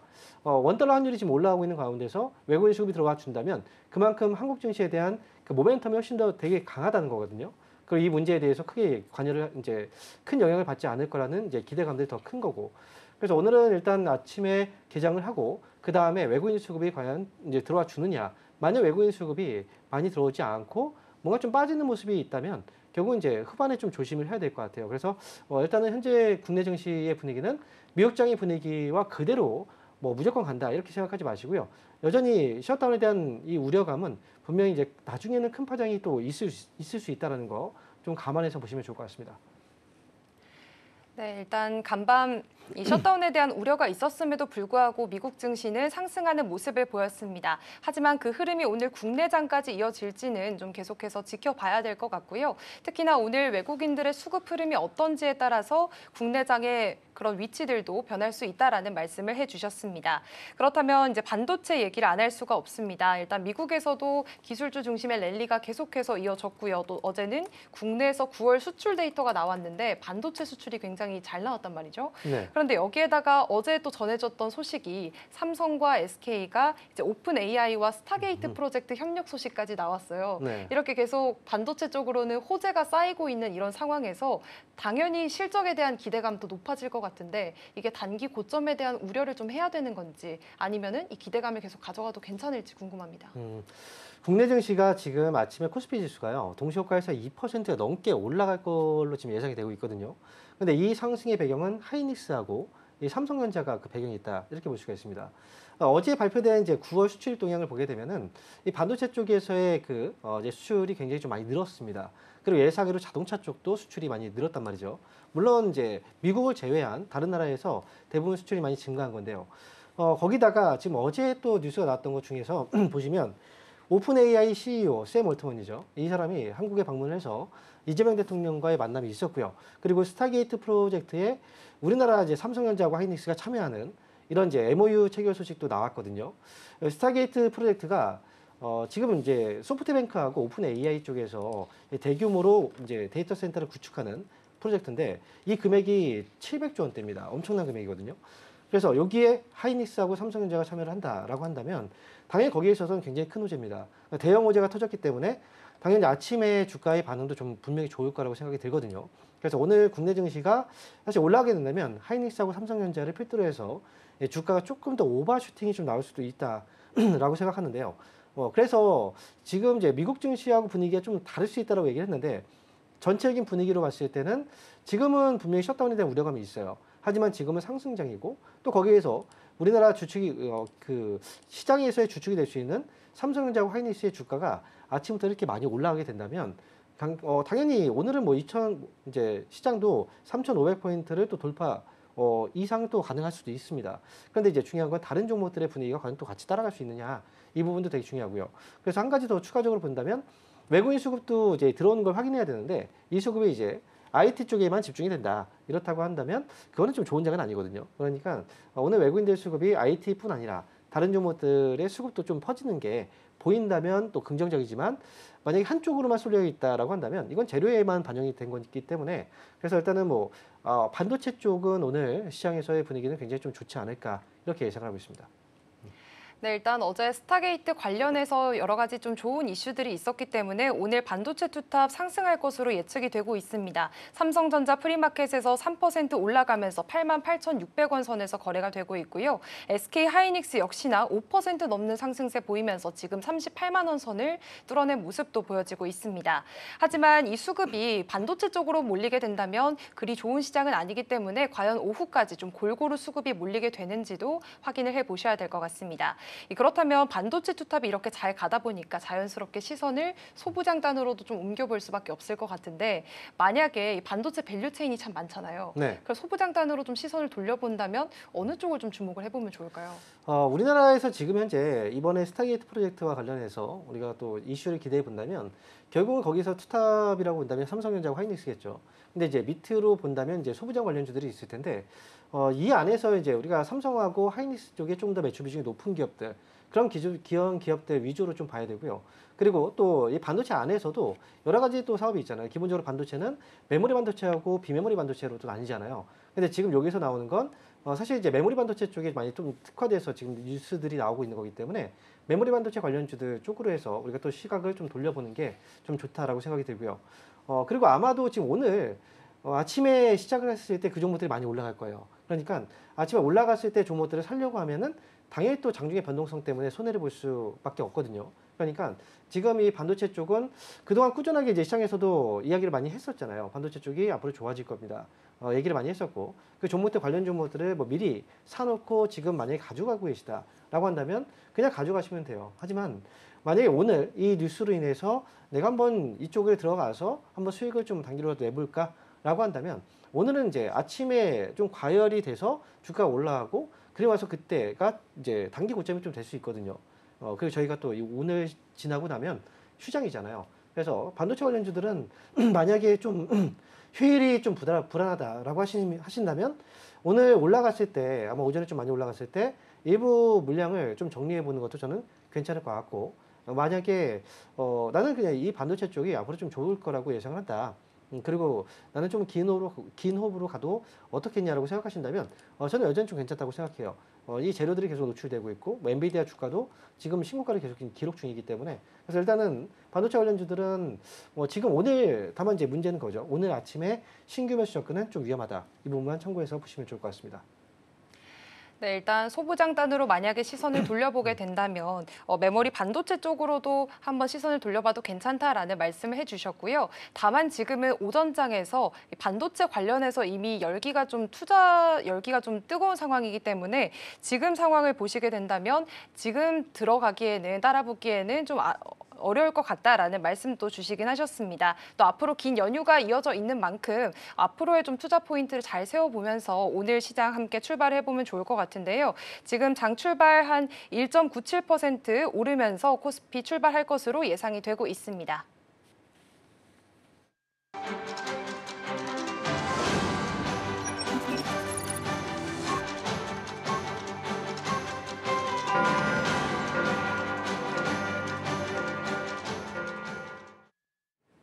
(10월 2일) 목요일 우리 시장 문 힘차게 열었습니다. 간밤 뉴욕 증시 3대 지수는 모두 상승으로 마무리를 했습니다.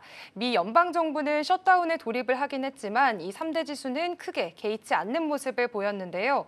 사실 금리 인하에 대한 기대감으로 오히려 받아들이는 모습이 시장에서는 보이기도 했습니다. 하지만 이제 경제 지표가 좀 나오지 않기 때문에 이 부분에 대한 불안감은 여전히 남아있는 상황이고요. 다만 AI를 중심으로 수요가 여전히 견고하다라는 점은 다시 한 번 더 확인이 됐습니다.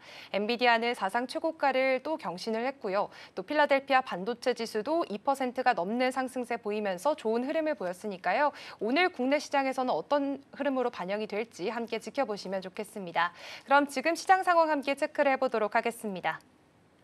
네, 지금 양지수 모두 상승으로 출발하고 있습니다. 코스피는 2%가 넘는 큰 폭의 상승세 보여주면서 3,500선을 뚫어주는 모습이고요. 3,524선 지나가고 있습니다. 코스닥은 0.98% 역시나 1% 가까운 상승세 보여주면서 854선 지나가고 있습니다. 그렇다면 시총 상위주들의 움직임도 함께 체크해 보겠습니다. 네, 역시나 반도체 투탑의 시세가 굉장히 좋습니다. 삼성전자 3.5% 가까이 상승하면서 9만 원 선 근접해 있는 모습 보여지고 있고요. SK하이닉스는 프리마켓보다 더 올라간 시세로 지금 8% 가까이 올랐습니다. 38만 8,500원 선에서 거래가 되고 있습니다.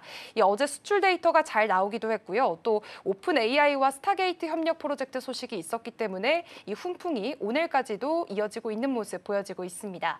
그리고 LG에너지솔루션도 0.43% 상승하면서 34만 9천 원 선에서 형성이 되고 있습니다. 한미 양국의 합의로 비자 문제가 해결이 됐다라는 소식도 있으니까요. 미국 공장 정상화에도 다시 한 번 더 돌입을 할 것으로 보여지고 있습니다. 삼성 바이오로직스 0.3% 역시나 좋은 흐름이고요. 하나 에어로스페이스, 방산주까지도 0.5% 좋은 시세 보여주고 있습니다. 다음으로 코스닥 시총 상위들 한번 살펴보도록 하겠습니다. 네, 알테오젠 지금 2.4% 오르면서 46만 9천 원 선 지나가고 있고요. 에코프로 그룹주들도 2차 전지주 오늘 흐름 강합니다. 1.6%, 1.3% 각각 상승불 켜내고 있습니다. 다만 펩트로는 0.3% 빠지고 있고요. 레인보우 로보틱스 로봇주는 0.16% 오늘 쉬어가고 있습니다. 그렇다면 수급 상황 함께 체크해 보도록 하겠습니다. 네, 지금 코스피에서는 외국인이 혼자서 사자세 보이고 있습니다. 2천억 원 가까이 사들이고 있는 모습 보여지고 있고요. 개인과 기관은 팔아치우는 모습도 보여지고 있습니다. 다음으로 코스닥 수급 상황도 함께 체크해 보겠습니다. 코스닥에서는 개인만 사들이고 있는 모습입니다. 외국인과 기관은 물량 덜어내는 모습이 보여지고 있습니다. 네, 이렇게 지금 아침 장에서 굉장히 좋은 모습을 보여주고 있습니다. 특히나 코스피가 지금 9월 24일 이후로 고점을 다시 한 번 더 경신을 했습니다. 장중 3,500포인트를 돌파를 했는데요. 전문가님, 오늘 시장 분위기 어떻게 보십니까? 네, 오늘 시장은 반도체 쪽에서 축포를 쏘고 있습니다. 삼성전자와 하이닉스가 시장을 좀 끌어가고 있고요. 네. 예상했던 대로 결국 이제 IT 쪽에 매수가 많이 몰리고 있죠. 오늘 수급을 보시면 전체 시장에서 코스피 거래량을 보면 이제 거래 대금 코스피 시장에서 외국인들이 2,700억을 매수하거든요. 그런데 전기전자 업종에서 매수 금액이 2,400억 정도가 됩니다. 거의 대부분 다 이쪽에 들어갔다라고 보시면 되고요. 물론 이제 다른 업종들도 수급이 조금은 들어오고 있는데 그렇다고 해도 이제 거의 대부분 다 이쪽에 몰려 있다라고 보셔야 되고 오늘 삼성전자가 4% 그리고 하이닉스가 거의 뭐 7, 8%가 올라간다는 건 하이닉스의 이런 상승, 그리고 삼성전자 이런 상승은 사실 우리가 좀 흔히 보기는 좀 어려운 상승이거든요. 그동안 또 AI 쪽에 대한 뭐 관심이 분명히 있긴 했었지만 그렇다고 해서 이렇게까지 이제 강하게 급등이 나왔던 적은 사실 좀 드뭅니다. 그 두 기업 모두 다 이렇게 올라간 거 말이죠. 그래서 결국은 이제 IT 쪽에 주도해서 시장은 올라가고 있고 반도체 업종에서 이제 우리가 본다면 뭐 테스라든지 유진테크 뭐 이런 종목들 이 삼성하고 좀 연관되어 있는 이 반도체 기업들이죠. 그리고 KC라든지 또는 덕산하이메탈 전반적으로 이제 반도체 관련주들과 이제 3D 낸드 관련주. 3D 낸드도 결국 이제 메모리 반도체 쪽입니다. 그래서 하이닉스를 필두로 해서 심텍, 뭐 테스, 뭐 제우스 이런 종목들도 굉장히 많이 올라오고 있는데 아침에 제가 또 이야기를 했죠. 시작할 때 아침에 올라갔을 때는 이제 고점이 될 수 있어요. 단기 좀 그만큼 과열된 시장이기 때문에 그래서 이제 주가가 올라가면서 이제 반도체 주들이 시장을 끌어올렸던 거고요. 현재 코스피 지수는 3,525포인트를 지금 현재 기록 중인데 솔직히 3,500포인트를 이번 추석 전에 넘어갈까? 라는 의심을 좀 많이 했었거든요. 근데 오늘 이 엔비디아에 대한 뭐 기대감과 그 다음에 또 간밤에 또 마이크론이라든지 또 인텔이라든지 이런 기대감들이 결국은 이제 IT 반도체 쪽 상승을 견인하는 모습이었고요. 거기다가 스타게이트 프로젝트까지 해서 호재들이 너무 많이 나왔어요. 그래서 이러다 보니까 결국 이제 추석 전에 3,500포인트를 돌파를 했는데 사실 저는 이제 시장을 계속 긍정적으로 많이 봐왔던 사람이에요. 그래서 여전히 시장은 더 올라갈 거라고 예상을 하고 있지만 하지만 지금 저희가 추석 연휴를 앞두고 있거든요. 추석 연휴를 앞두고 이렇게 갭으로 이렇게 많이 올라가서 3,500포인트 돌파했다라고 하면 사실 미국 시장보다는 우리나라 시장이 더 과열된 겁니다. 지금 오늘 하루의 흐름으로 본다면 과연 미국 증시는 그렇다면 오늘 국내 증시 끝나고 나서 이 흐름을 뭐 추가적인 상승으로 이어질 수 있을까? 그 부분은 이제 우리가 나스닥 선물이라든지 S&P 선물 지수를 보면서 좀 예측을 하는데 지금 S&P 선물 지수하고 나스닥 선물 지수가 많이 오르진 않았어요. 오히려 S&P 선물 지수의 경우에는 마이너스거든요. 그러니까 오늘 아침에 이제 올라갔던 이 흐름들을 그냥 계속 유지를 하면서 간다기보다는 이 흐름이 아침에 올라갔지만 아무래도 좀 일부 차익 매물이 좀 나오지 않겠느냐라는 생각이 좀 들기도 하고요. 그래서 지금은 이제 아무래도 외국인 수급이라든지 이런 것들이 오늘 현재 아침에 3,500억이 수급이 계속 유지가 될지 아니면 여기서 수급이 좀 빠질지 이 부분도 좀 확인을 잘 하셔야 됩니다. 그리고 만약에 반도체 쪽에 종목들을 보유하고 있다라고 한다면 제가 볼 때는 일부 물량을 오늘 좀 줄이고 가셔도 좀 좋지 않을까. 오늘 좀 많이 올라갔잖아요. 그래서 일부 물량들을 좀 줄이면서 휴일을 맞이하는 게 저는 좀 좋은 대안이 아닐까 이렇게 말씀을 드리도록 하겠습니다. 네, 지금 장 초반부터 반도체주들이 강한 슈팅을 보여주면서 코스피 3,500선을 뚫어냈습니다. 하지만 단기 과열에 대한 우려감은 조금은 생각해 봐야 될 것 같고요. 특히나 이 반도체 쪽으로 담고 계시는 분들 오늘 많이 올라갔을 때 일부 물량을 정리하는 것도 좋은 방법이다라는 조언을 주셨습니다. 자, 그렇다면 또 간밤에 미국 증시에서는 제약바이오 업종들이 좀 관세 면제로 인해서 관세 면제 기대감으로 인해서 급등을 했단 말이죠. 일라이릴리도 한 8% 넘는 상승세를 보였는데 이게 오늘 국내 제약바이오 쪽으로도 반응이 나름 이어지고 있는 것 같거든요. 어떻게 보시나요?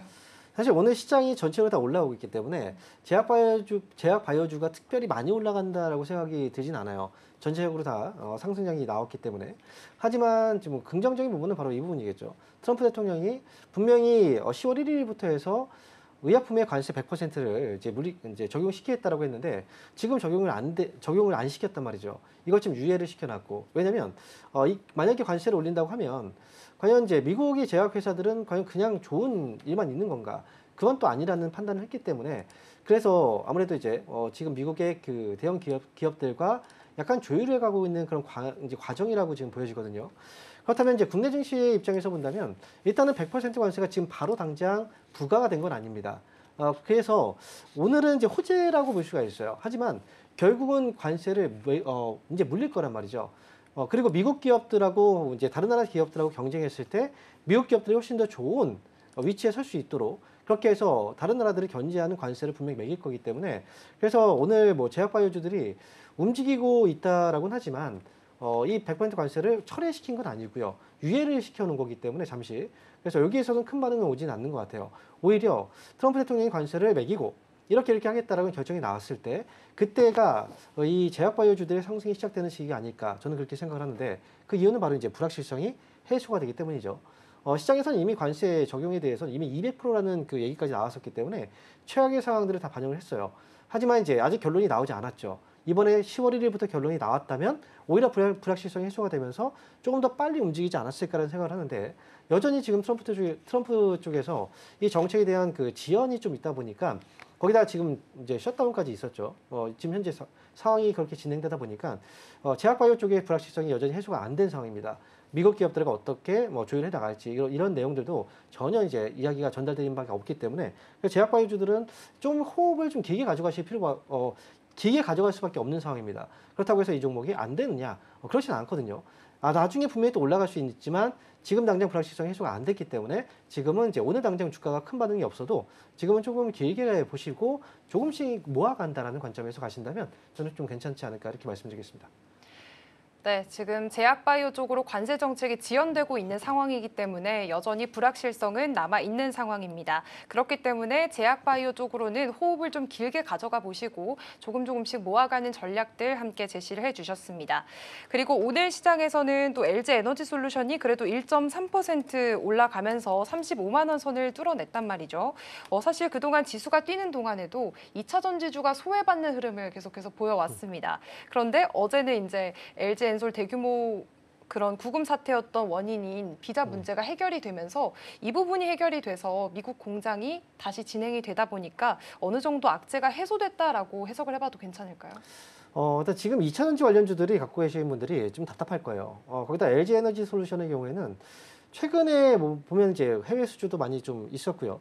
거기다가 또 반면에 또 화재 사건도 있었죠. 네. 그래서 좀 악재와 호재들이 계속 이제 상존하고 있는데 그렇다고 해서 주가가 또 올라가거나 그러진 않아요. 또 많이 떨어지거나 그러지도 않고요.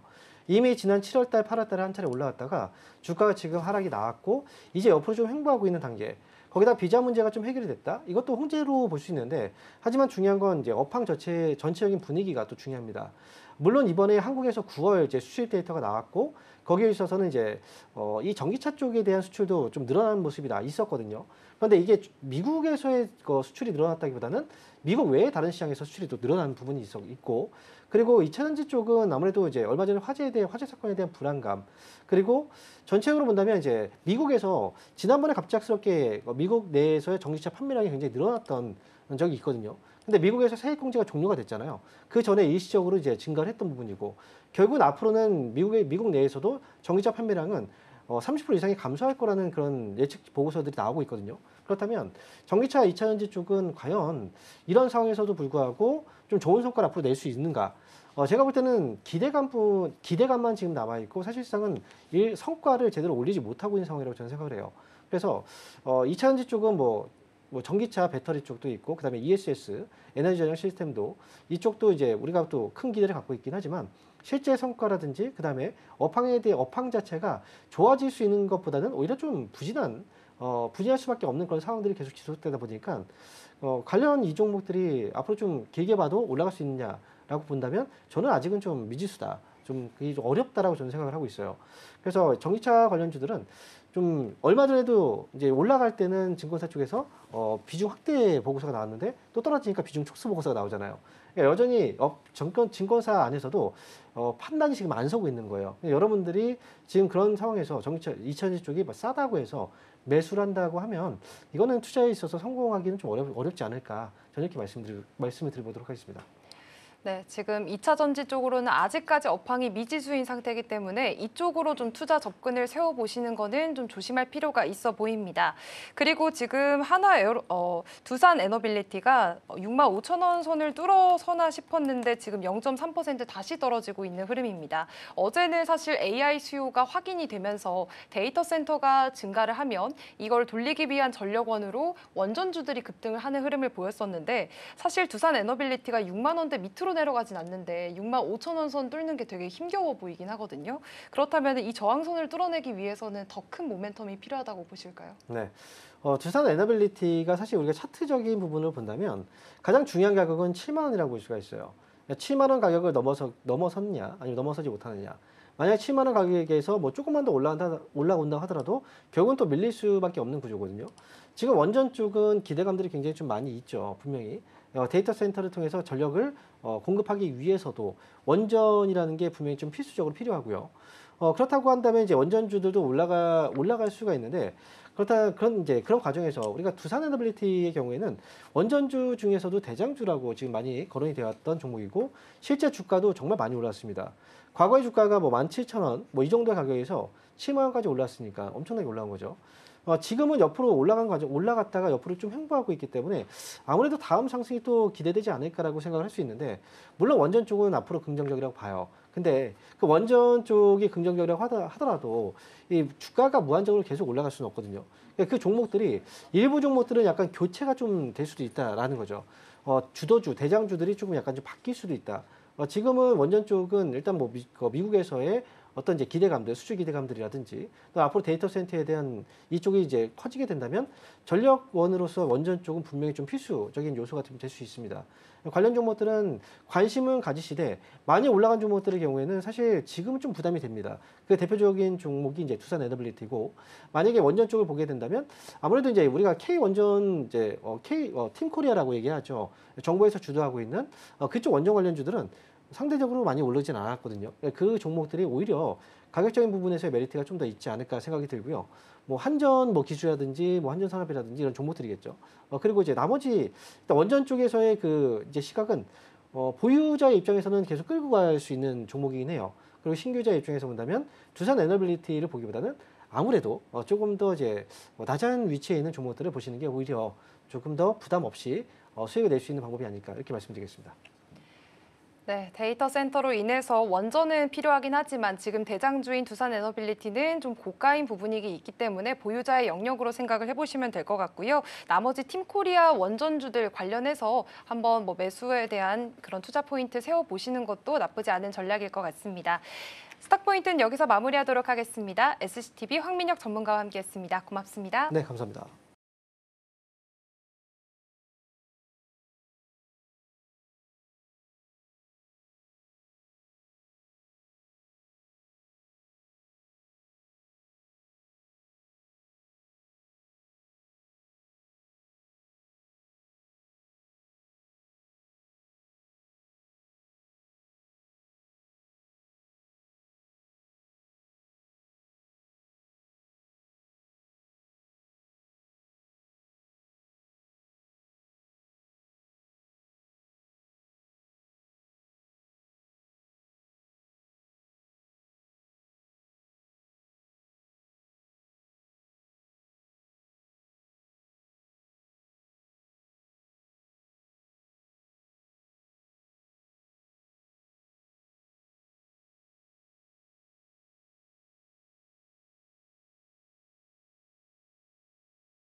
네, 이어서 캐스팅콜 통해서 오늘장 전략 세워보겠습니다. IS 김태성 본부장과 함께하겠습니다. 어서 오세요.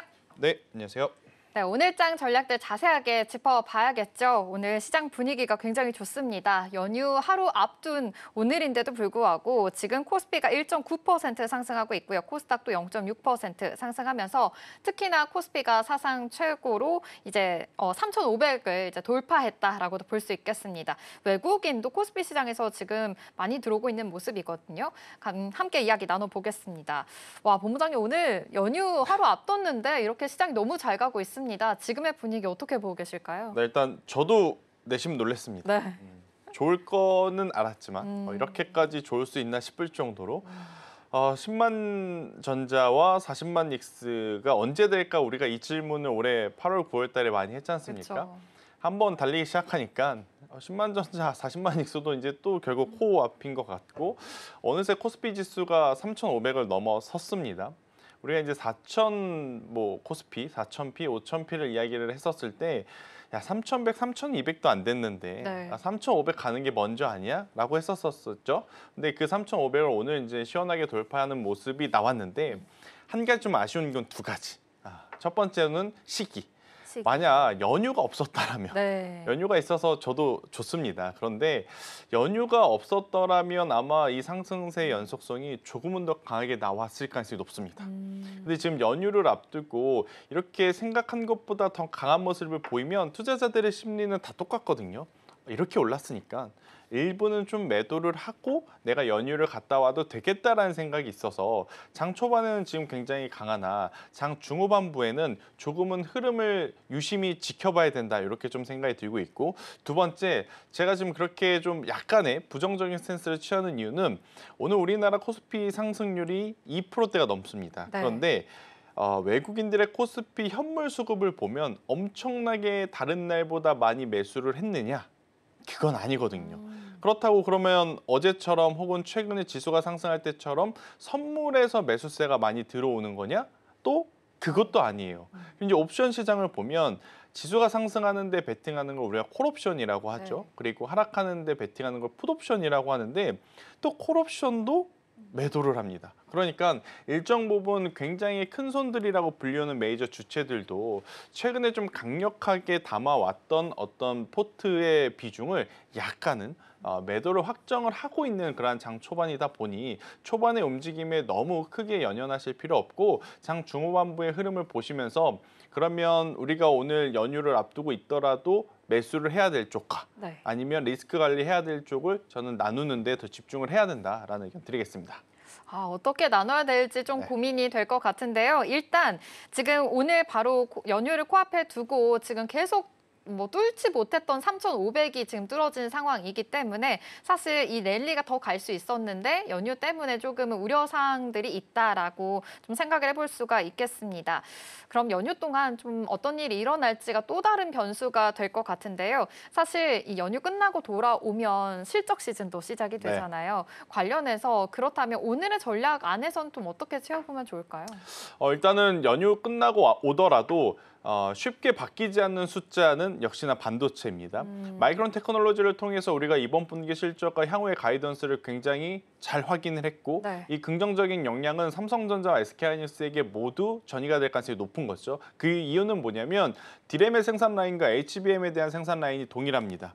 그러니까 HBM을 더 많이 생산을 해야 됐었던 SK하이닉스 입장에서는 기존의 디램의 생산량을 좀 줄여왔던 것 반면에 삼성전자는 HBM을 하고 싶어도 할 수가 없었다 보니 오히려 디램의 생산량을 그동안 계속 유지를 해왔었던 거거든요. 근데 이러한 부분이 사실 지난 2년 동안의 삼성전자의 주가의 발목을 잡았지만 시간이 흘러 업황의 변화 때문에 오히려 지금 삼성전자에게 더 득이 되는 상황. 우리가 일주일 쉬고 나왔다고 갑작스럽게 그 숫자들의 데이터가 크게 변할까요? 그렇진 않다라는 거죠. 그렇기 때문에 반도체에 대해서는 많은 투자자분들이 엄청나게 큰 확신을 좀 갖고 보고 있는 상황이라고 보시면 될 것 같고, 엔비디아가 지금 계속 AI 고점 버블 논란이 있음에도 불구하고 정면 돌파를 하고 있죠. 무엇으로 정면 돌파를 하고 있느냐? 일단 첫 번째로는 실적이고 두 번째로는 지금 당장 실적 잘 나오면 뭐하냐, 향후의 가이던스가 조금 부진할 수 있지 않겠느냐라는 이야기에 계속 역대급 신규 수주에 대한 이야기를 하면서 정면 돌파를 합니다.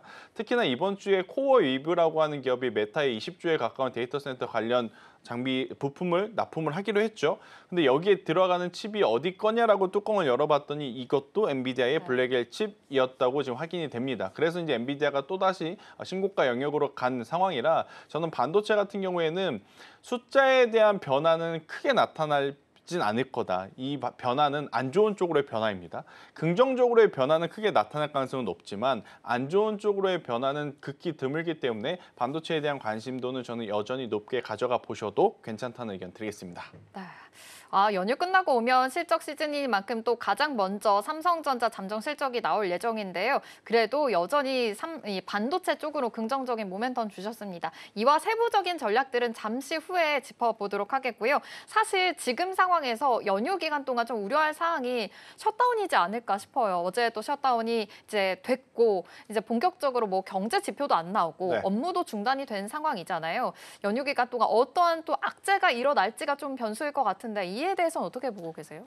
저는 크게 걱정하실 필요는 없다고 생각을 합니다. 왜냐하면 일반적인 행정부의 셧다운이면 고민이 되겠지만 트럼프 행정부의 셧다운이기 때문에 많은 투자자분들이 이번에도 어차피 늘어질 거야 라고 이미 마음가짐을 갖고 있는 상태다 보니까 저는 크게 걱정할 필요는 없다 생각이 들어요. 하지만 이제 그 안에서도 우리가 경계해야 되는 부분은 지금 몇 가지가 있어요. 일단 첫 번째, 지표가 좀 늦게 나옵니다. 네. 앞서 앵커님께서 굉장히 중요한 이야기를 해주셨는데 이 지표에 따라서 우리가 지금 시장을 바라보는 시각의 차가 굉장히 크게 달라질 수밖에 없죠. 지표를 기다리고 연준이 여기에 대해서 어떤 발언을 할지 그리고 나서 금리의 횟수와 금리 인하의 속도에 대해 굉장히 민감하게 반응을 했던 최근의 시장인데 이게 딱 끊겼단 말이에요. 그래서 이제 이 부분을 어떻게 유출을 해야 되느냐라고 이제 고민들 많이 하실 것 같은데 지금 만약 셧다운이 장기화되면 트럼프의 목적은 굉장히 많은 수의 이 공공기관 직원 수를 해고하는 것일 겁니다. 자, 공공기관의 직원 수를 해고한다는 것은 고용 지표가 안 좋게 나올 수 있다는 것을 예측해 볼 수 있는 거죠. 그러면 지금 시장은 배드뉴스가 곧 굿뉴스이기 때문에 이 또한 금리 인하에 대해 더 압박을 해줄 수 있는 카드로 사용할 수 있다는 측면에서 보면 트럼프 행정부는 오히려 셧다운을 유도했을 가능성도 저는 열어둬야 된다. 그렇다 보니 셧다운 됐다 하더라도 미국 증시가 크게 출렁였는가? 그건 아니었거든요. 그럴 줄 알았다. 라는 평가이기 때문에 크게 고민하실 필요는 없다라는 의견을 드려보도록 하겠습니다. 그러네요. 지금 셧다운으로 인해서 연방 직원 관련해서 해고 이야기 나오고 있습니다. 이렇게 고용을 건드리면서 오히려 금리 인하에 대한 기대감을 더 키우고 있는 상황이거든요. 뉴욕 증시에서도 이 기대감으로 인해서 상승했던 만큼 이 안에서의 랠리 너무 걱정할 필요는 없다라고 말씀해 주셨으니까요. 참고해 보시면 좋겠습니다. 그렇다면 자세하게 좀 어떤 전략들을 세워봐야 되는지 테마 통해서 살펴보도록 하겠습니다. 네, 테마 3가지로 준비해봤습니다. 먼저 첫 번째, 반도체가 되겠죠. 역시 반도체 쪽으로 계속 긍정적인 시그널 주셨는데요. 말씀해 주신 대로 엔비디아 실적에 대한 기대감도 있고요. 지금 신규 수주에 대한 기대감 함께 맞물리면서 반도체 투톱에 대한 랠리도 굉장히 무섭게 올라가고 있습니다. 오늘도 이 삼성전자 지금 9만전자 바로 코앞에 두고 있는 상황이고 SK하이닉스도 오늘 7% 거의 8% 급등하는 양상 나오고 있습니다. 자세하게 이야기 나눠보도록 하겠습니다. 두 번째 테마 살펴보겠습니다. 두 번째 테마는 전력기기입니다. AI 모멘텀과 힘입어서 지금 전력 쪽도 빼놓을 수 없는 또 섹터가 되겠습니다. 또 JP모건에서 이 전력기기 쪽 굉장히 긍정적으로 내놓고 있는 상황이거든요. 이와 관련해서도 전략 세워보도록 하겠고요. 세 번째로는 조선주까지 한번 알아보려고 합니다. 이 조방원 섹터가 좀 다시 돌아오는 양상일까요? 지금 조선주 쪽 다시금 좀 대장주로 역할을 해줄 수 있을지 이에 대한 모멘텀까지 자세하게 짚어보도록 하겠습니다. 그럼 첫 번째 테마 반도체부터 살펴보겠습니다. 지금 본부장님께서 사실 그 전에도 말씀해 주셨지만 지금 이 욕석고리가 굉장히 중요하다 말씀해 주셨습니다. 그럼에도 불구하고 반도체는 긍정적으로 계속 이야기 나오고 있는 상황입니다. 특히 어제 같은 경우에 샘 올트먼 CEO가 한국을 방한을 했죠. 이재명 대통령뿐만이 아니라 뭐 삼성전자와 SK하이닉스까지 만나게 되면서 이제 스타게이트 같이 프로젝트를 나아가보자 협력에 대한 기대감이 굉장히 높아졌습니다. 이와 함께 오늘 반도체 투톱에도 그런 흐름들이 보여지고 있는 것 같거든요. 그렇다면 어제 협력 사항은 어떻게 보고 계시는지 먼저 한번 따져보도록 하겠습니다. 뭉치면 살고 흩어지면 죽는다 이렇게 그래요. 표현을 좀 해야 될 것 같습니다.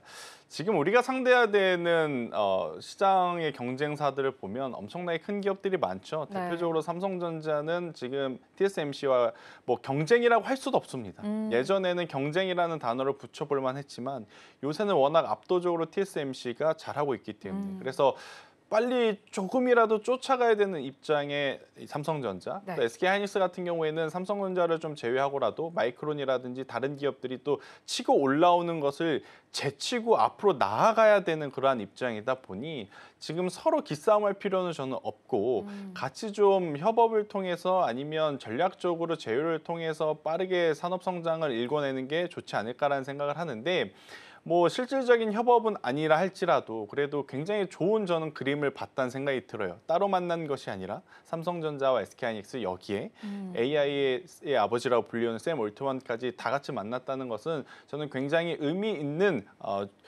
최근에 본 뉴스 중에 가장 의미 있는 뉴스 중에 하나가 아니었나라는 생각이 드는데 여기서 또 제가 찬물을 끼얹고 싶은 생각은 없지만 저의 솔직한 이야기를 드려보면 사실 스타게이트라고 하는 프로젝트가 엄청나게 큰 금액이 필요로 합니다. 네. 그런데 이게 실제 그들의 AI 산업 때문인지 아니면 트럼프 행정부의 목적은 뭘까요? 미국 내의 투자를 종용하기 위한 그런 부분들이 깔려 있는 건지는 우리가 객관적으로 하나씩 체크를 하면서 투자 포인트를 잡아봐야 되는 상황이긴 한데 우선은 세계 AI 시대에 우리나라 기업이 지금 포함되었다라는 것에는 저는 좋은 점수를 줘야 될 것 같아요. 그래서 오늘 삼성전자도 SK하이닉스도 굉장히 강한 모습을 좀 보여주고 있다 이렇게 좀 보시면 될 것 같고 저는 여기에 여러분들이 눈여겨봐야 되는 기업 중에 하나는 뭐냐면 최근 반도체 소부장 뭐 전공정, 후공정, 오사트 패키징 할 것 없이 다 올랐지 않습니까? 네. 그런데 안 오른 기업이 하나 있었어요. 바로 한미 반도체. 오. 그런데 오늘 그 한미 반도체가 최근에 정말 맞아. 그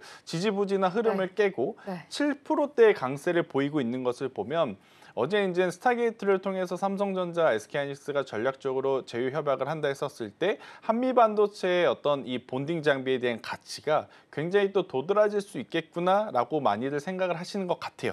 그래서 지금 한미 반도체의 주가가 정말 오랜만에 강한 강세의 모습을 연출하고 있는 게 아닌가 이렇게 예측을 해볼 수는 있을 것 같고 한미 반도체뿐만 아니더라도 반도체 관련 기업들 같은 경우 일단 추석 연휴 끝나고 나오면 실적을 봐야 되겠죠. 네. 일단 반도체 투톱은 크게 문제 없습니다. 마이크론 테크놀로지가 있어서 오히려 더 높게 나올 가능성이 높은데 장비주, 소재주, 부품주들 같은 경우에는 시기에 대한 고민은 있어요. 왜냐 이번 분기에 그동안에 나간 발주 장비가 만약 들어가지 않는다면 일시적으로 재무제표에 그렇게까지 큰 변화는 없는 상황이다 보니까 이게 이미 주가는 올라온 상태에서 재무제표는 그걸 뒷받침해주지 못하니 변동성이 좀 나타날 수 있는 기업들은 최대한 한번 추려봐야 된다. 근데 이 추리자라는 게 리스크 관리하자라기보단 그런 기업들이 만약 발생을 하게 되면 신규 매수하고자 하셨는데 지금 주가들이 너무 높아서 하기가 부담스러우셨던 분들에게는 저는 확실한 기회가 될 수 있으니 네. 그런 종목군들을 최대한 압축을 해보는 게 좋을 것 같고 그렇지 않게 모두 골고루 실적에 대한 평가가 좋다라고 하면 결국에는 저는 대형사들 먼저 챙겨보는 게 맞습니다.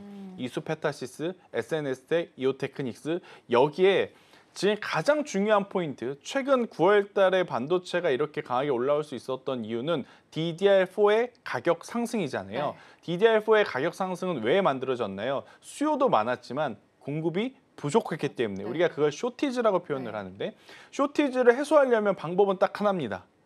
만들면 돼요. 그럼 만들면 되는데 뭐가 필요하냐? 재료가 필요하기 때문에 반도체 소재 쪽을 한번 보시는 것도 저는 굉장히 좋은 선택지일 수 있겠다라는 의견. 그리고 장비 쪽에서도 새롭게 만들려면 후공정 패키지 오사트 쪽이 아니라 전공정 관련주들이 지금 두각을 나타낼 가능성이 높거든요. 대표적으로 주성 엔지니어링, HPSP 이런 기업들이 최근에 가장 좋은 모습을 보였던 이유 중에 하나라고 좀 설명을 드려보도록 하겠습니다.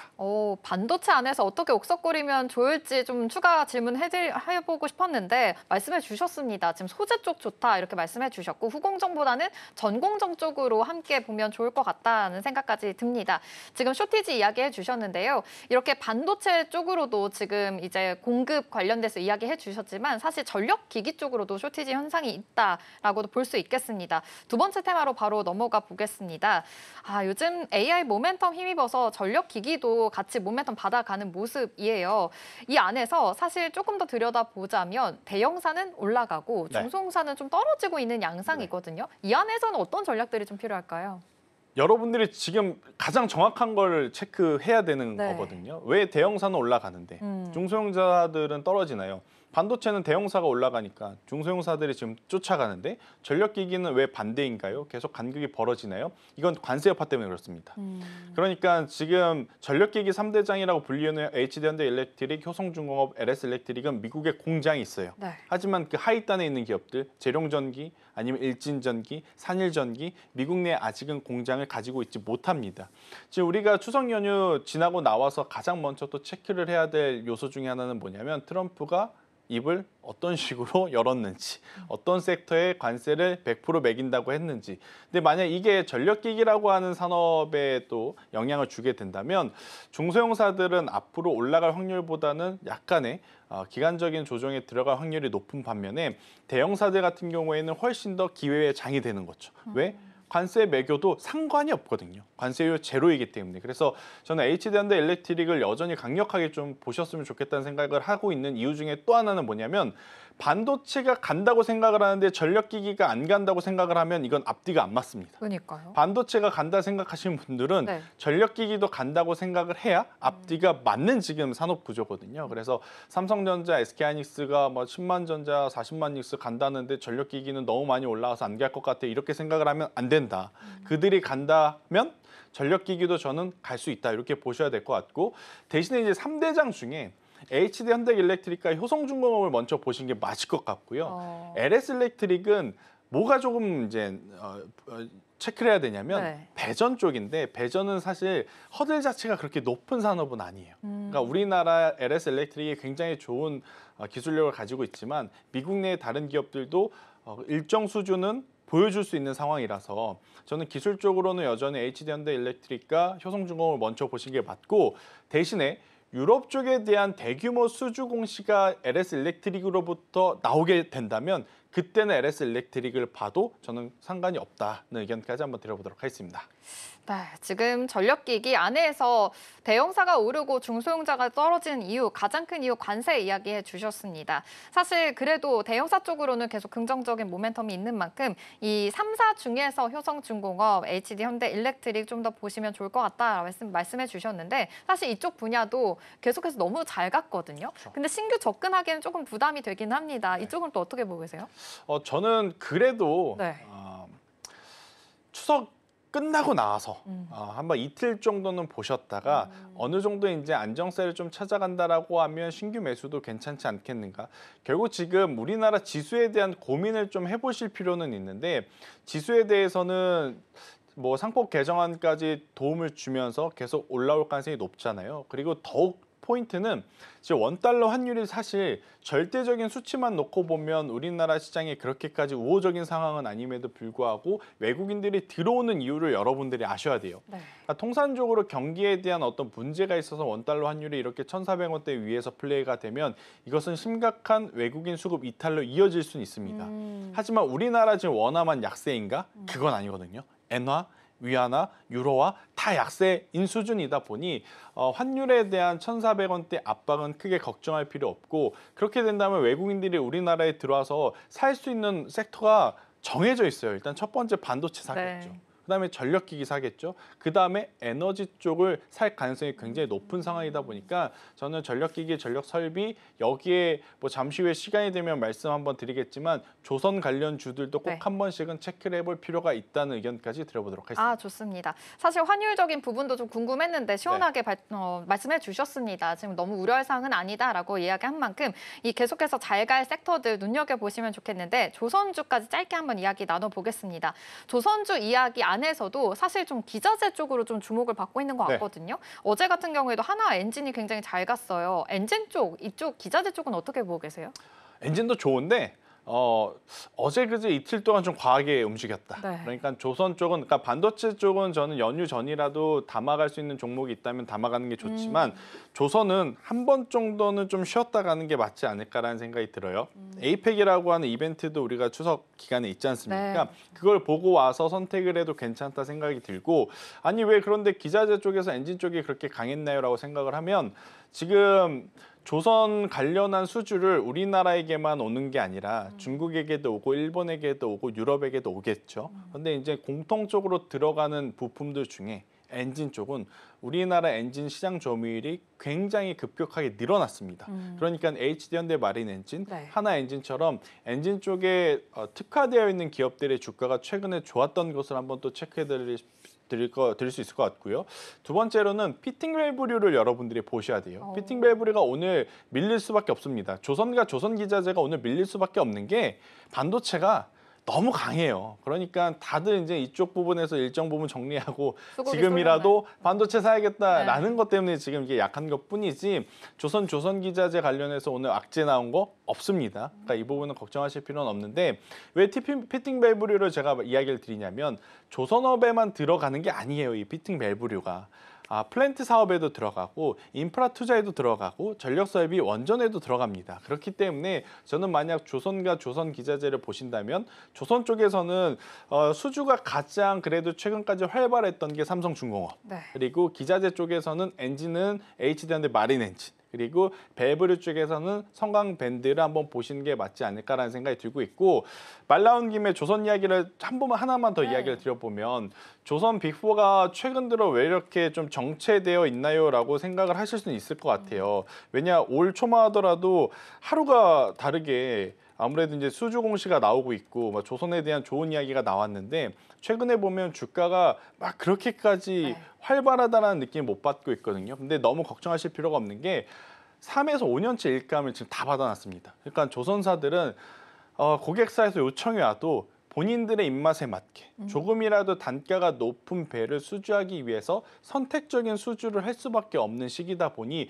예전처럼 하루가 다르게 수주 잔고가 안 올라오는 것에 너무 크게 걱정할 필요는 없다. 이게 이제 첫 번째 포인트고, 두 번째, 그래도 우리가 꾸준히 지켜봐야 되는 건 뭐냐면 신조선가의 추이는 그래도 지켜봐야 된다.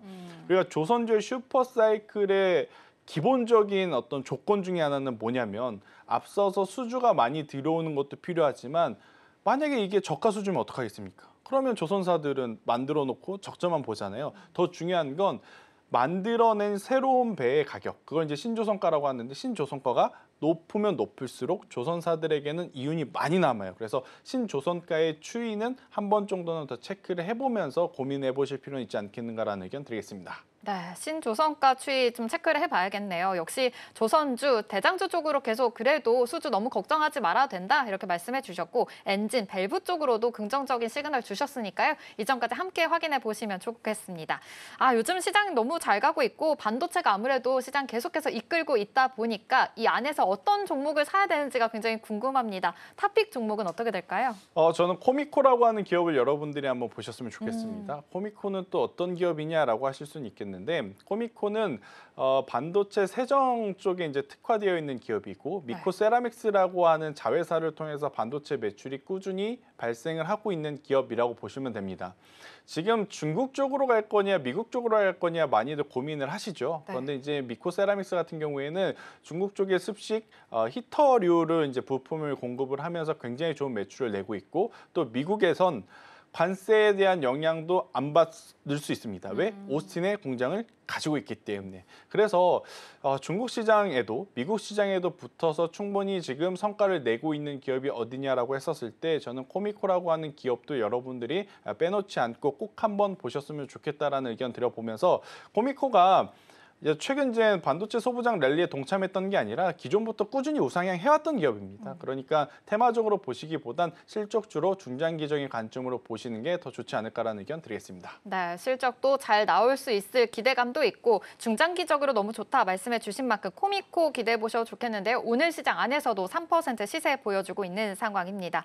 네, 이처럼 반도체 전반적으로 좋은 흐름이고, 속보로도 전해드렸다시피 지금 장중 9만 원까지 터치가 된 삼성전자 모습까지 확인해 볼 수가 있겠습니다. 내일 또 추석 연휴가 시작이 됩니다. 긴 연휴 시작되는 만큼 오늘 안에서 오후장에서도 어떤 전략을 세워가야 하는지 계속해서 눈여겨보시면 좋겠습니다. 캐스팅콜은 여기서 마무리하도록 하겠습니다. 아이사 김태성 본부장과 함께했습니다. 고맙습니다.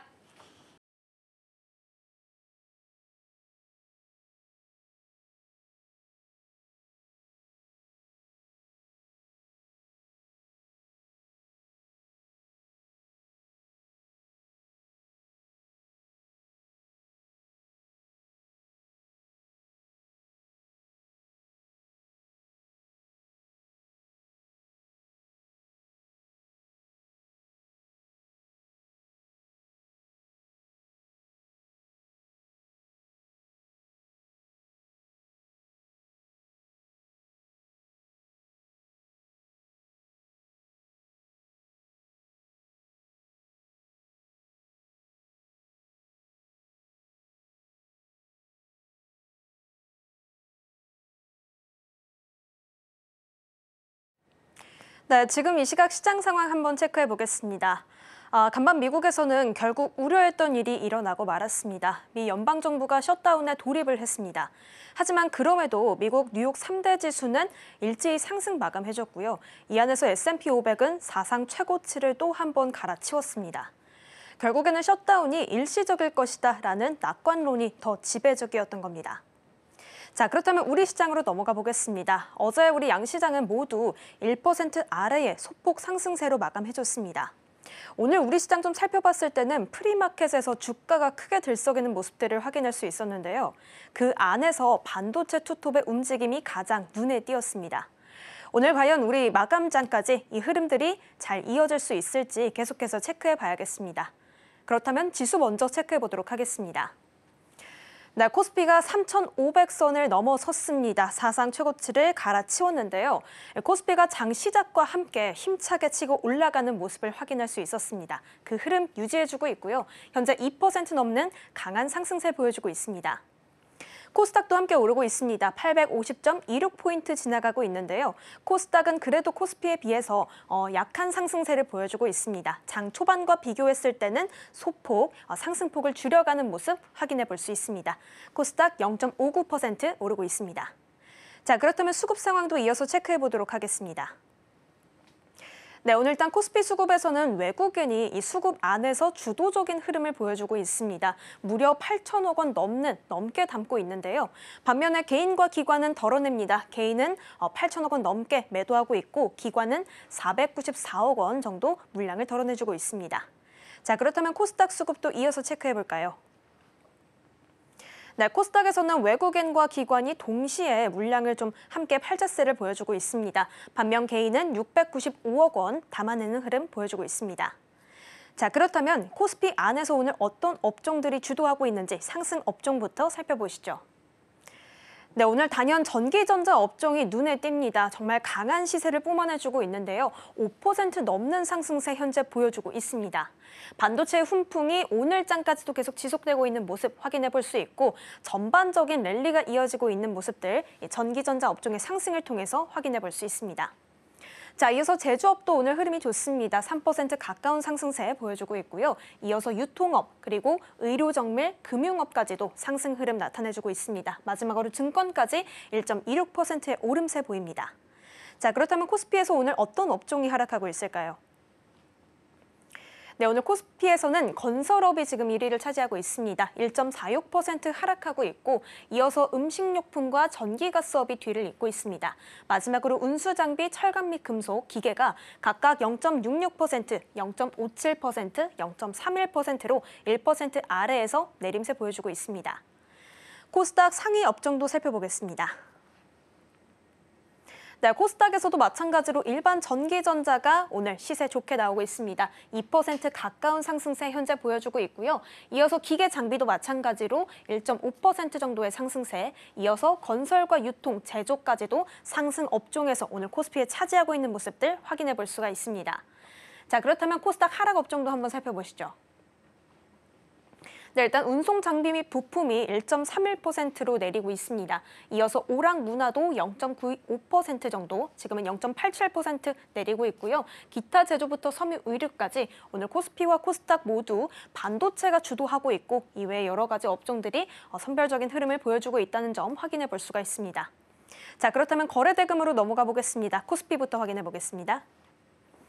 네, 오늘 삼성전자와 SK하이닉스의 활약이 정말 눈에 띕니다. 프리마켓에서부터 들썩이는 모습들 확인해 볼 수가 있었는데요.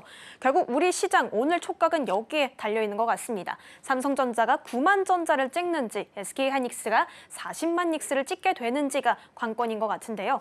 삼성전자가 그 깃발을 먼저 뽑았습니다. 9만 원 선 터치하는 모습 보이다가 지금은 89,900원 선 지나가고 있고요. 5% 가까운 상승 흐름 보여주고 있습니다. SK하이닉스는 40만 닉스를 정말 한 발짝 앞두고 있습니다. 10% 넘는 강한 급등세 현재 보여주고 있습니다. 아무래도 삼성전자와 SK하이닉스 어제 좀 여러 가지 상승 모멘텀이 있었죠. 일단은 반도체가 이 수출 데이터에서 역대 최고치를 갈아치웠습니다. 9월 수출도 굉장히 잘 나왔는데 그중에서 4분의 1 정도가 반도체 수출이 차지했다는 점 일단 훈풍으로 좀 작용을 했고요. 여기에 더 나아가서 오픈 AI와의 3강 구도 협력이 확인이 됐습니다.